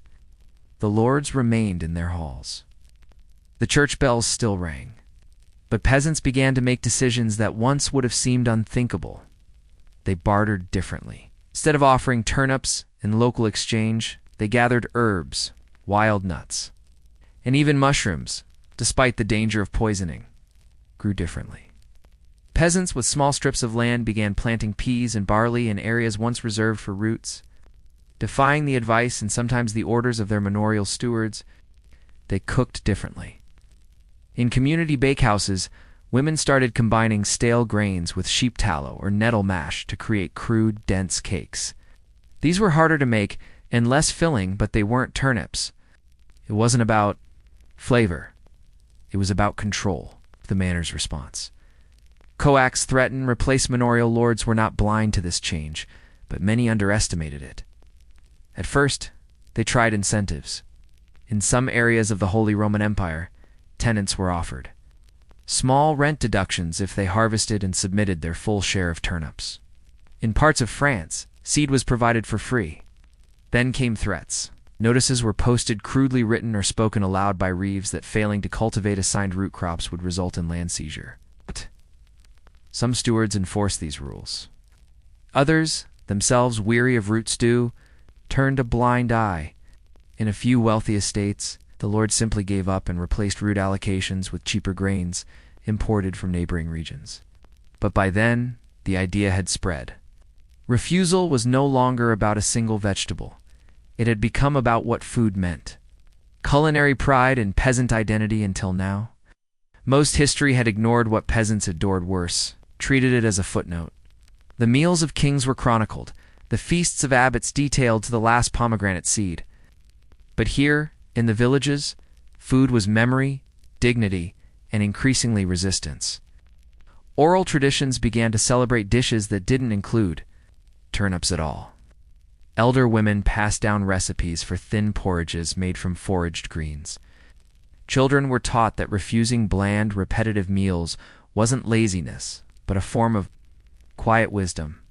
One traveler from Burgundy wrote in 1352 that he was shocked to find a hamlet where no root was boiled. Nor was the earth disturbed where they grew, and yet none there had died of hunger. The people had adapted, and they preferred their own way.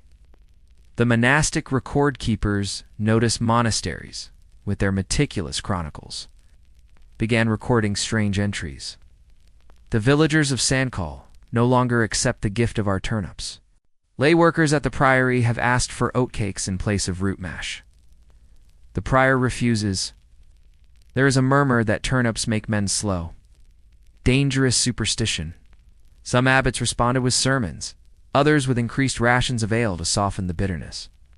But in a few progressive cloisters, monks began experimenting with alternative planting, cultivating onions, parsnips, and legumes alongside their root crops. It was a quiet admission that people had a point.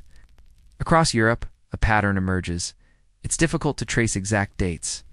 No battle lines were drawn, and no proclamations were posted on town doors. But across much of Western Europe in the mid-14th century, historians now observe a temporary drop in recorded turnip harvests. A corresponding rise in reports of wild foraging and garden diversification, marked shift in peasant barter systems, with more weight given to cheese, eggs, and dried greens. By 1360, many manorial records began omitting turnips from their expected dues altogether. Some scholars today call it the quiet diet shift. Others, more poetic, call it the year the turnips were left behind. But no matter the name, the consequences rippled far beyond the kitchen.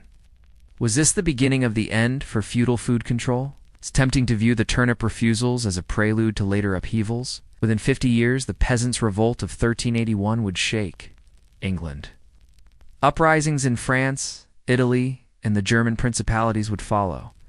The grip of feudal control would loosen slowly, painfully, but undeniably. And at the heart of these shifts was a growing awareness among the working poor that they had needs beyond survival. Needs like choice, dignity, autonomy. The refusal to eat a root vegetable may seem trivial now, but at the time, it whispered something profound. I am more than my hunger.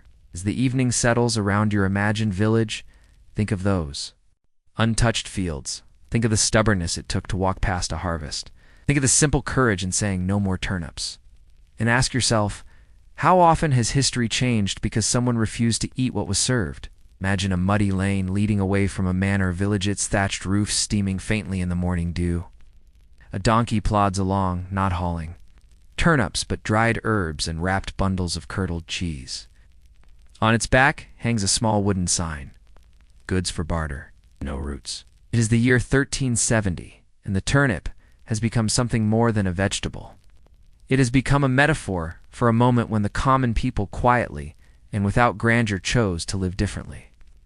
This final section explores how the ripple from this culinary rebellion touched unexpected corners of medieval society, influencing land ownership, changing monastery gardens, altering noble diets, and possibly even, if only faintly, helping lay the groundwork for the social revolutions that followed. The unexpected consequences of refusal.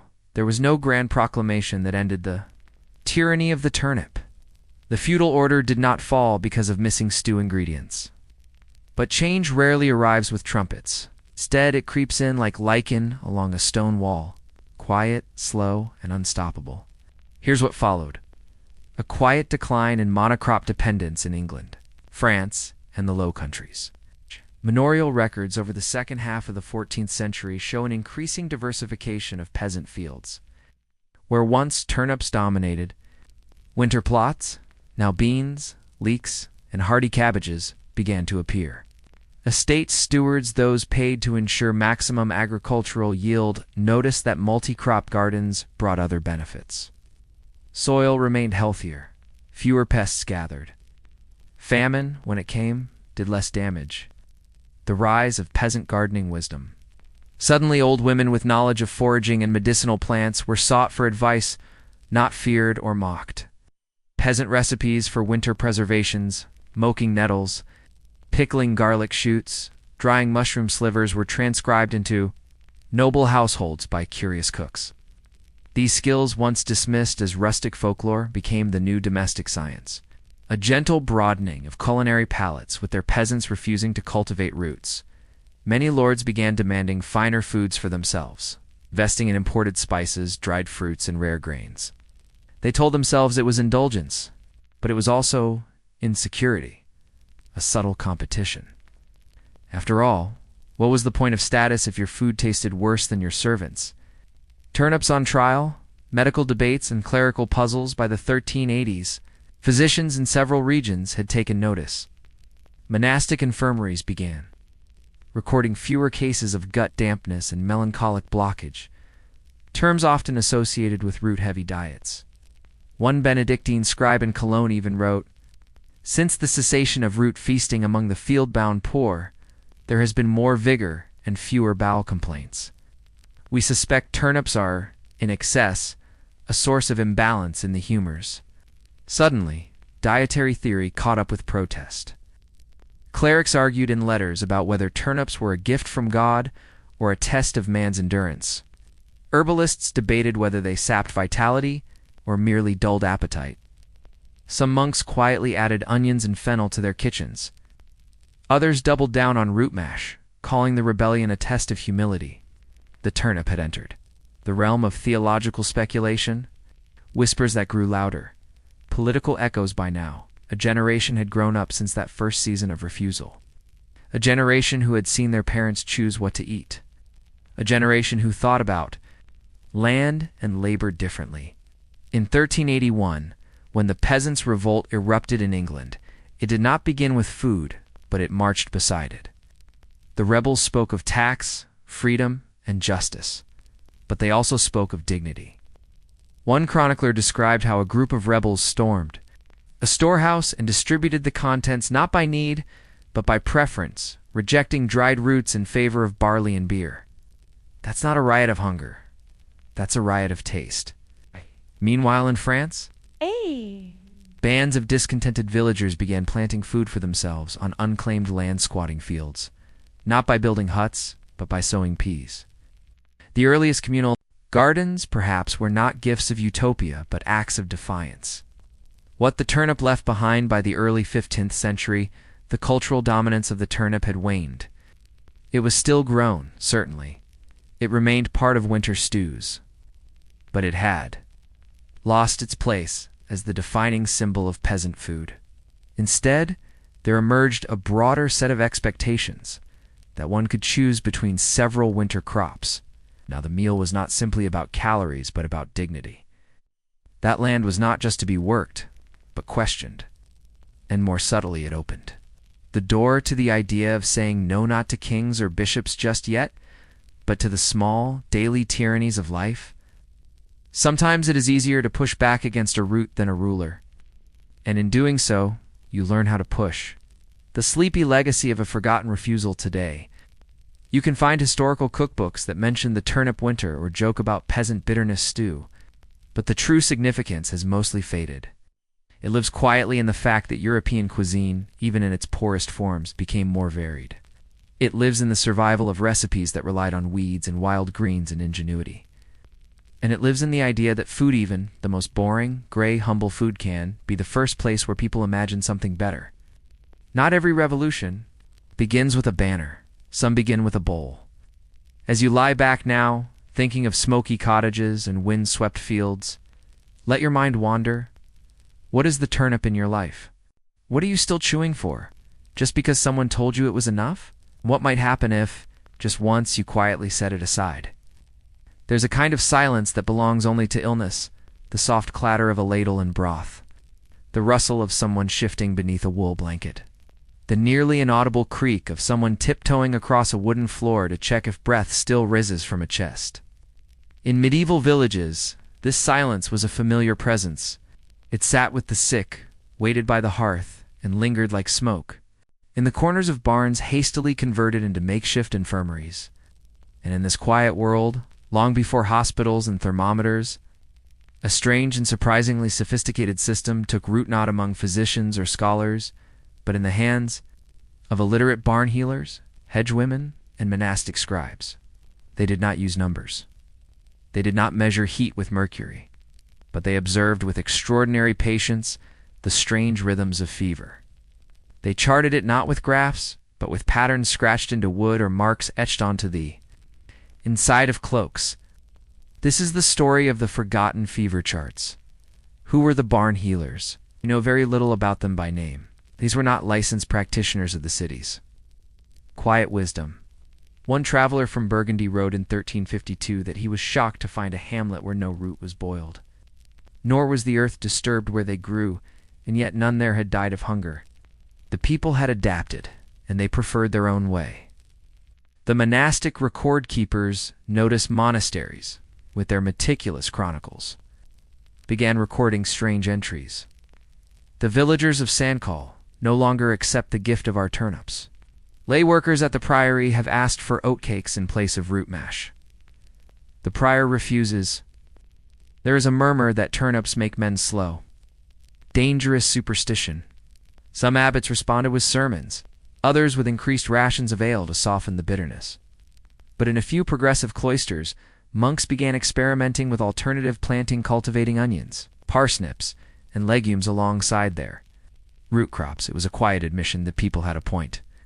Across Europe, a pattern emerges. It's difficult to trace exact dates. No battle lines were drawn, and no proclamations were posted on town doors. But across much of Western Europe in the mid-14th century, historians now observe a temporary drop in recorded turnip harvests, a corresponding rise in reports of wild foraging and garden diversification, marked shift in peasant barter systems, with more weight given to cheese, eggs, and dried greens. By 1360, many manorial records began omitting turnips from their expected dues altogether. Some scholars today call it the quiet diet shift. Others, more poetic, call it the year the turnips were left behind. But no matter the name, the consequences rippled far beyond the kitchen.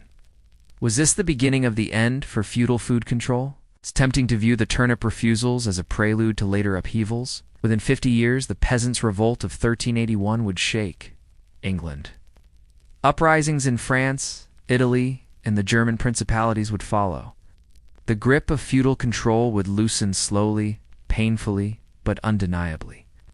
And at the heart of these shifts was a growing awareness among the working poor that they had needs beyond survival. Needs like choice, dignity, autonomy. The refusal to eat a root vegetable may seem trivial now, but at the time, it whispered something profound. I am more than my hunger. As the evening settles around your imagined village, think of those untouched fields. Think of the stubbornness it took to walk past a harvest. Think of the simple courage in saying no more turnips. And ask yourself, how often has history changed because someone refused to eat what was served? Imagine a muddy lane leading away from a manor village, its thatched roofs steaming faintly in the morning dew. A donkey plods along, not hauling turnips but dried herbs and wrapped bundles of curdled cheese. On its back hangs a small wooden sign, goods for barter, no roots. It is the year 1370, and the turnip has become something more than a vegetable. It has become a metaphor for a moment when the common people quietly and without grandeur chose to live differently. This final section explores how the ripple from this culinary rebellion touched unexpected corners of medieval society, influencing land ownership, changing monastery gardens, altering noble diets, and possibly even, if only faintly, helping lay the groundwork for the social revolutions that followed. The unexpected consequences of refusal. There was no grand proclamation that ended the tyranny of the turnip. The feudal order did not fall because of missing stew ingredients. But change rarely arrives with trumpets. Instead, it creeps in like lichen along a stone wall, quiet, slow, and unstoppable.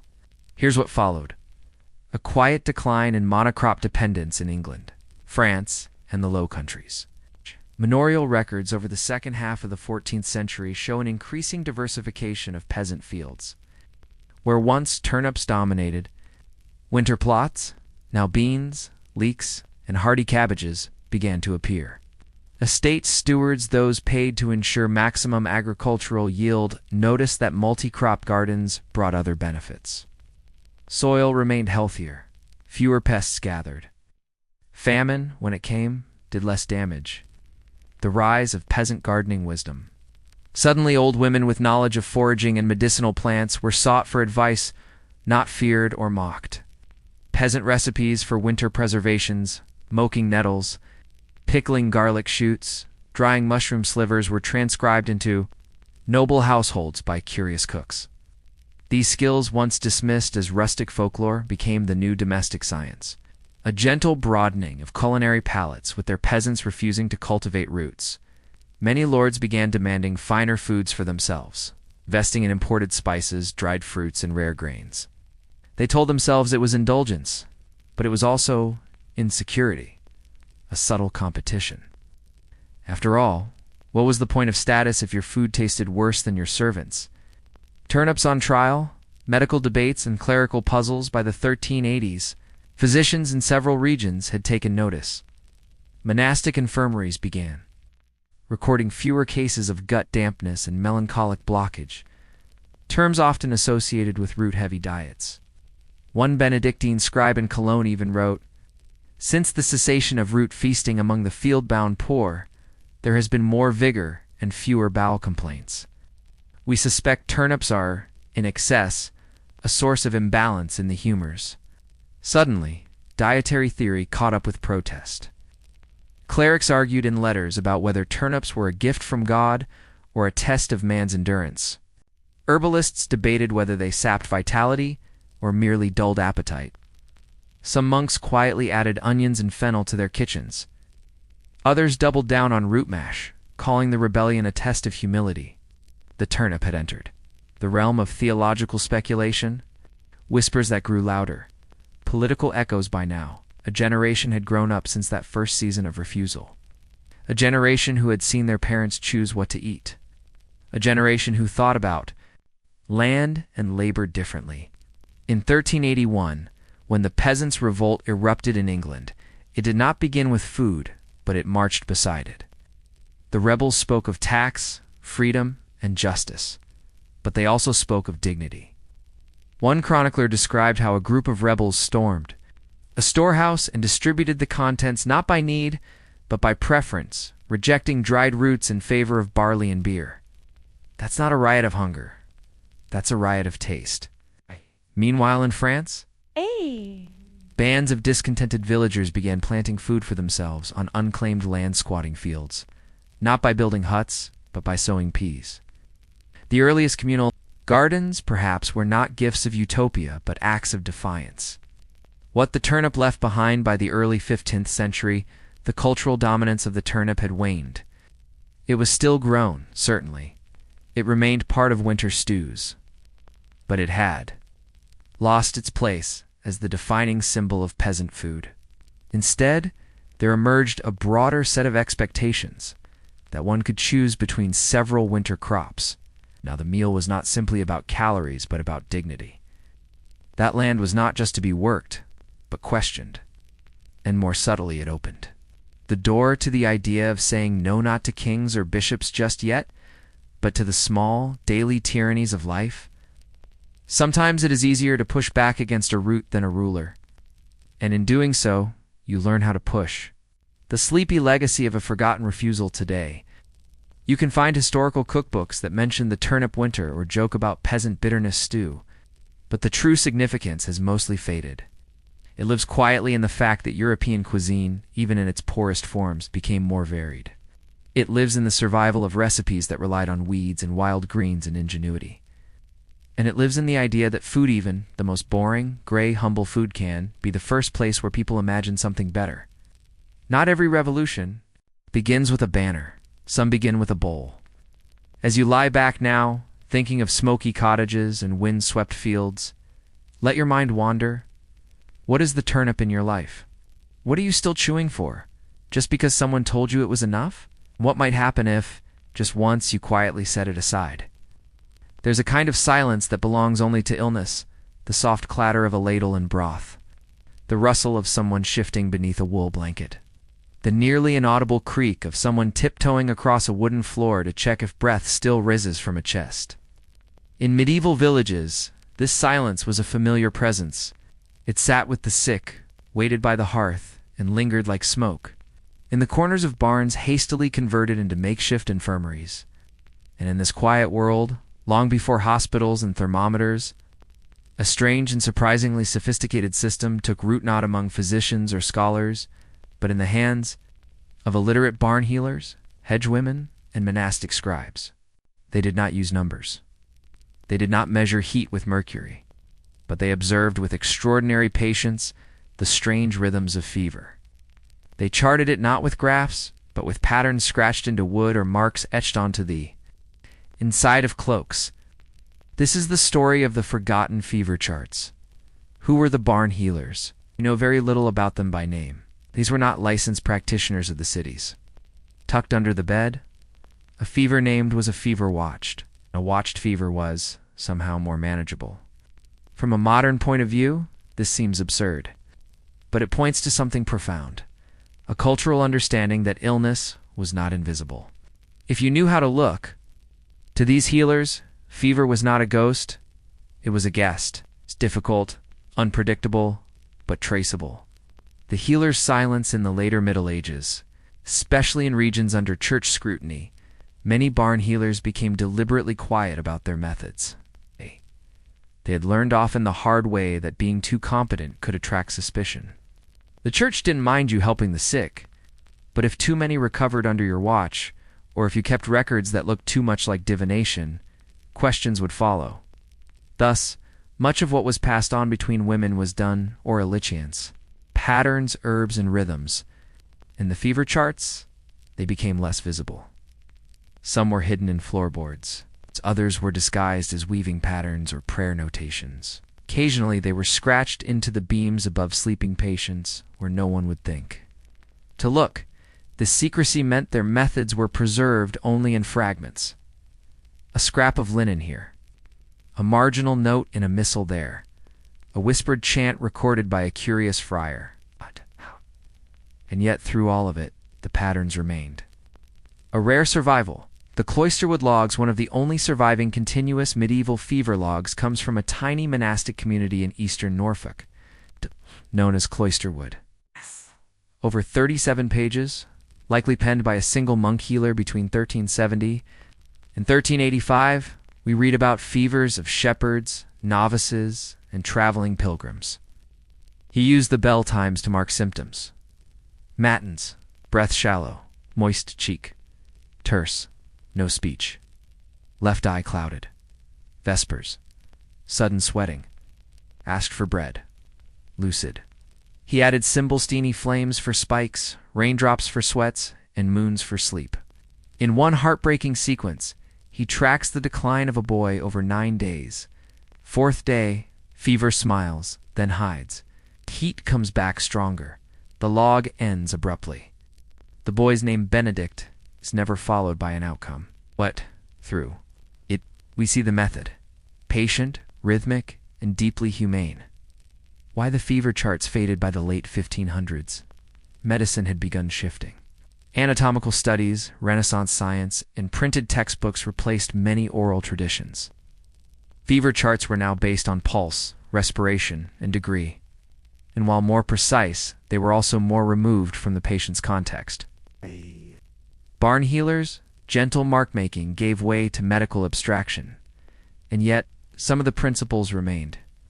Modern doctors still speak of fever patterns, intermittent, remittent, and continuous.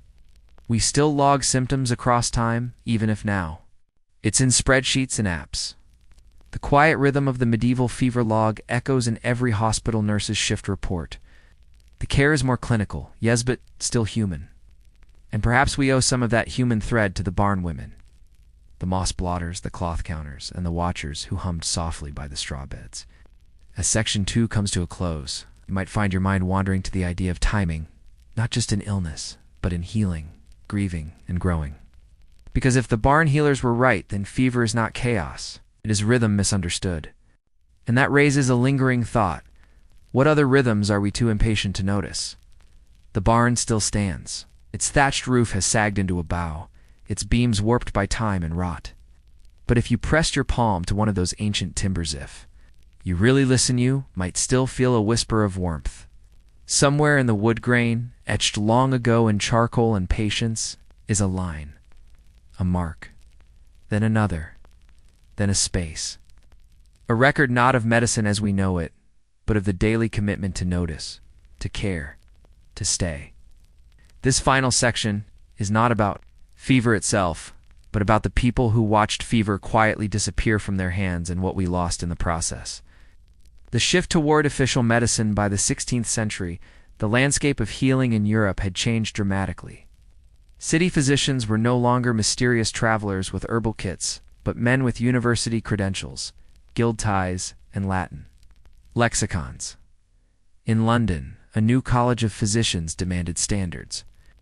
In Paris, doctors debated Pliny versus Galen rather than listening to patients' dreams. This wasn't necessarily bad. Knowledge was growing. Dissections revealed anatomy. Autopsies revealed cause. But for the barn healers, most of them women, most of them without formal education, the change was catastrophic. Their hand-drawn fever logs and midnight rituals were increasingly seen as primitive, even dangerous. Ow. Those who once cradled the sick through nights of fire and sweat were pushed aside by white-robed men holding thermometers, bleeding cups, and powdered mercury. In some places, they were merely ignored. In others, persecuted. By the 1580s, in parts of the Holy Roman Empire, simply keeping personal health records or symptom notes without authorization could result in accusations of witchcraft or charlatanry. Where once a woman could mark a child's sweat changes on a cloth and murmur her grandmother's rhyme, now she might burn the cloth and fall silent. The fever watcher became a relic. Well, we forgot the medicine that replaced barn healing was more precise, but often more impersonal. Charts became standardized. Care became divided by role: midwife, apothecary, surgeon, priest. The patient became a subject, not a story. Here are a few things we lost along the way. Continuity of care. Barn healers didn't do shifts. They stayed, watched, and knew the patient as a whole being. Symptom rhythms. A pattern across 12 days of fever was once considered crucial, but we often focus only on spikes or results, the patient's voice. When dreams, feelings, and odd bodily sensations mattered, patients spoke more. With standard charts, they began to speak less. Touch. The healers held hands, pressed cheeks, and listened to the chest with their ears. As tools replaced flesh, the physical bond dimmed. Perhaps most importantly, we forgot that healing is slow. Modern systems prefer speed, solutions, and outcomes. The barn healers preferred waiting, watching, and enduring. Their charts weren't rushed. Their nights weren't avoided. They believed deeply that fevers had a pace of their own, and to heal was to match it. Survivors in the margins, not all fever watching vanished. In remote corners of Europe, especially Ireland, Sardinia, the Carpathians, and the Scottish Highlands, some lineages quietly held on. In Western Ireland, up through the early 1800s, it was not uncommon to find elderly women still keeping wool journals, knots, and strands representing hot days, restless nights, and silent mornings. In parts of Romania, shepherds continued using sweatboards, where fever sweat from the forehead was dabbed onto small squares of birch bark each night and pinned to a wall for comparison. And even in English-speaking cities, some poor families passed down stories of fever maps, descriptions of how their great-grandmothers knew when someone would turn for the better just by how they lay on the straw. One story from East Yorkshire, recorded in 1872 by a Methodist minister, tells of a dying boy whose mother insisted, "He turned his right knee toward the fire last night, so I reckon the fever's loosening its grip." She was right. These practices became private memories, then bedtime stories, then whispers.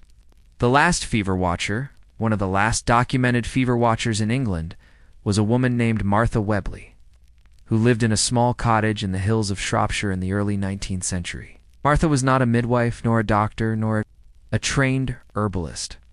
But when people in the village fell ill, especially with what they called slow-burning fevers, they sent for her. She came with her wool bag. Inside were three things: a folded piece of muslin with faint marks in red ink, a walnut-sized piece of beeswax, worn smooth from use, a tiny bell made of tin. She would sit by the sick bed, press the wax to the patient's palm, and wait. Then she'd run her fingers across the muslin, counting in silence. At intervals, she would ring the bell not as a call to action, but as a way to mark time. One local wrote in a diary, "She did not speak much, but she watched the child's breathing as though it were a poem." Martha died in 1837. No one else knew exactly what her symbols meant. Her muslin cloth was buried with her at her request, and with her, the last public link to centuries of fever. Charting was quietly extinguished. Echoes in modern medicine today, we track fevers in numbers. We graph them. We respond with antipyretics, with lab tests, and with digital records. But listen closely to a good nurse or a seasoned general practitioner, and you'll hear echoes of the old ways. She looks better than yesterday, the fever cycling more regularly now, or more lucid between the spikes. These are not data points, they're observations rooted in the very same intuition. Barn healers once honed in straw-floored barns under candlelight. We have better tools now. But maybe we've just rediscovered what they never forgot, that healing requires attention over time, not just observation but presence, not just intervention but companionship. The meaning of the marks, the old fever charts, weren't just primitive thermometers. They were love letters to the body in crisis. Each mark, each charcoal line, each knot of wool was a testament to someone sitting up at night, watching a fever unfold, believing it mattered how the illness progressed, not just if it ended. And maybe in some distant sense, those marks still ripple forward. Okay, every time someone sits by a hospital bed and watches a loved one breathe, every time a parent places a cool hand on a child's forehead and waits, every time we choose to witness illness without rushing, fixing, or fearing it. There's something ancient in that, something barn-born, fever-watched, and passed on quietly in the human gaze. The barn may be gone, the fever logs may be dust, but the rhythm remains. And as you drift off now, wrapped in quiet, perhaps your body too is remembering its own healing.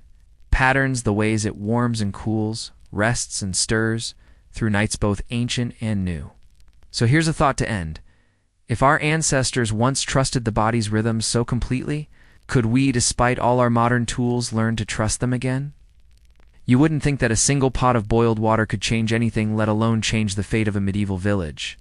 But in a time when illness spread like wildfire and water carried more death than life, the simple act of heating water until it bubbled and hissed was in some corners of the world revolutionary. This is a story not of kings or plagues or holy wars, but of a small hill village in 14th century Bohemia. A village where, one day, an old woman set a kettle on the hearth, and in doing so, began to alter how her neighbors thought about cleanliness, survival, and care. This is the story of how boiled water just that became sacred. A village without a well, the village was called Kirschelby, nestled between dense pine woods and winding streams. It had perhaps 40 homes, most with roofs patched in thatch and moss. There was no stone church, just a wooden chapel that leaned slightly westward, as if listening to the wind.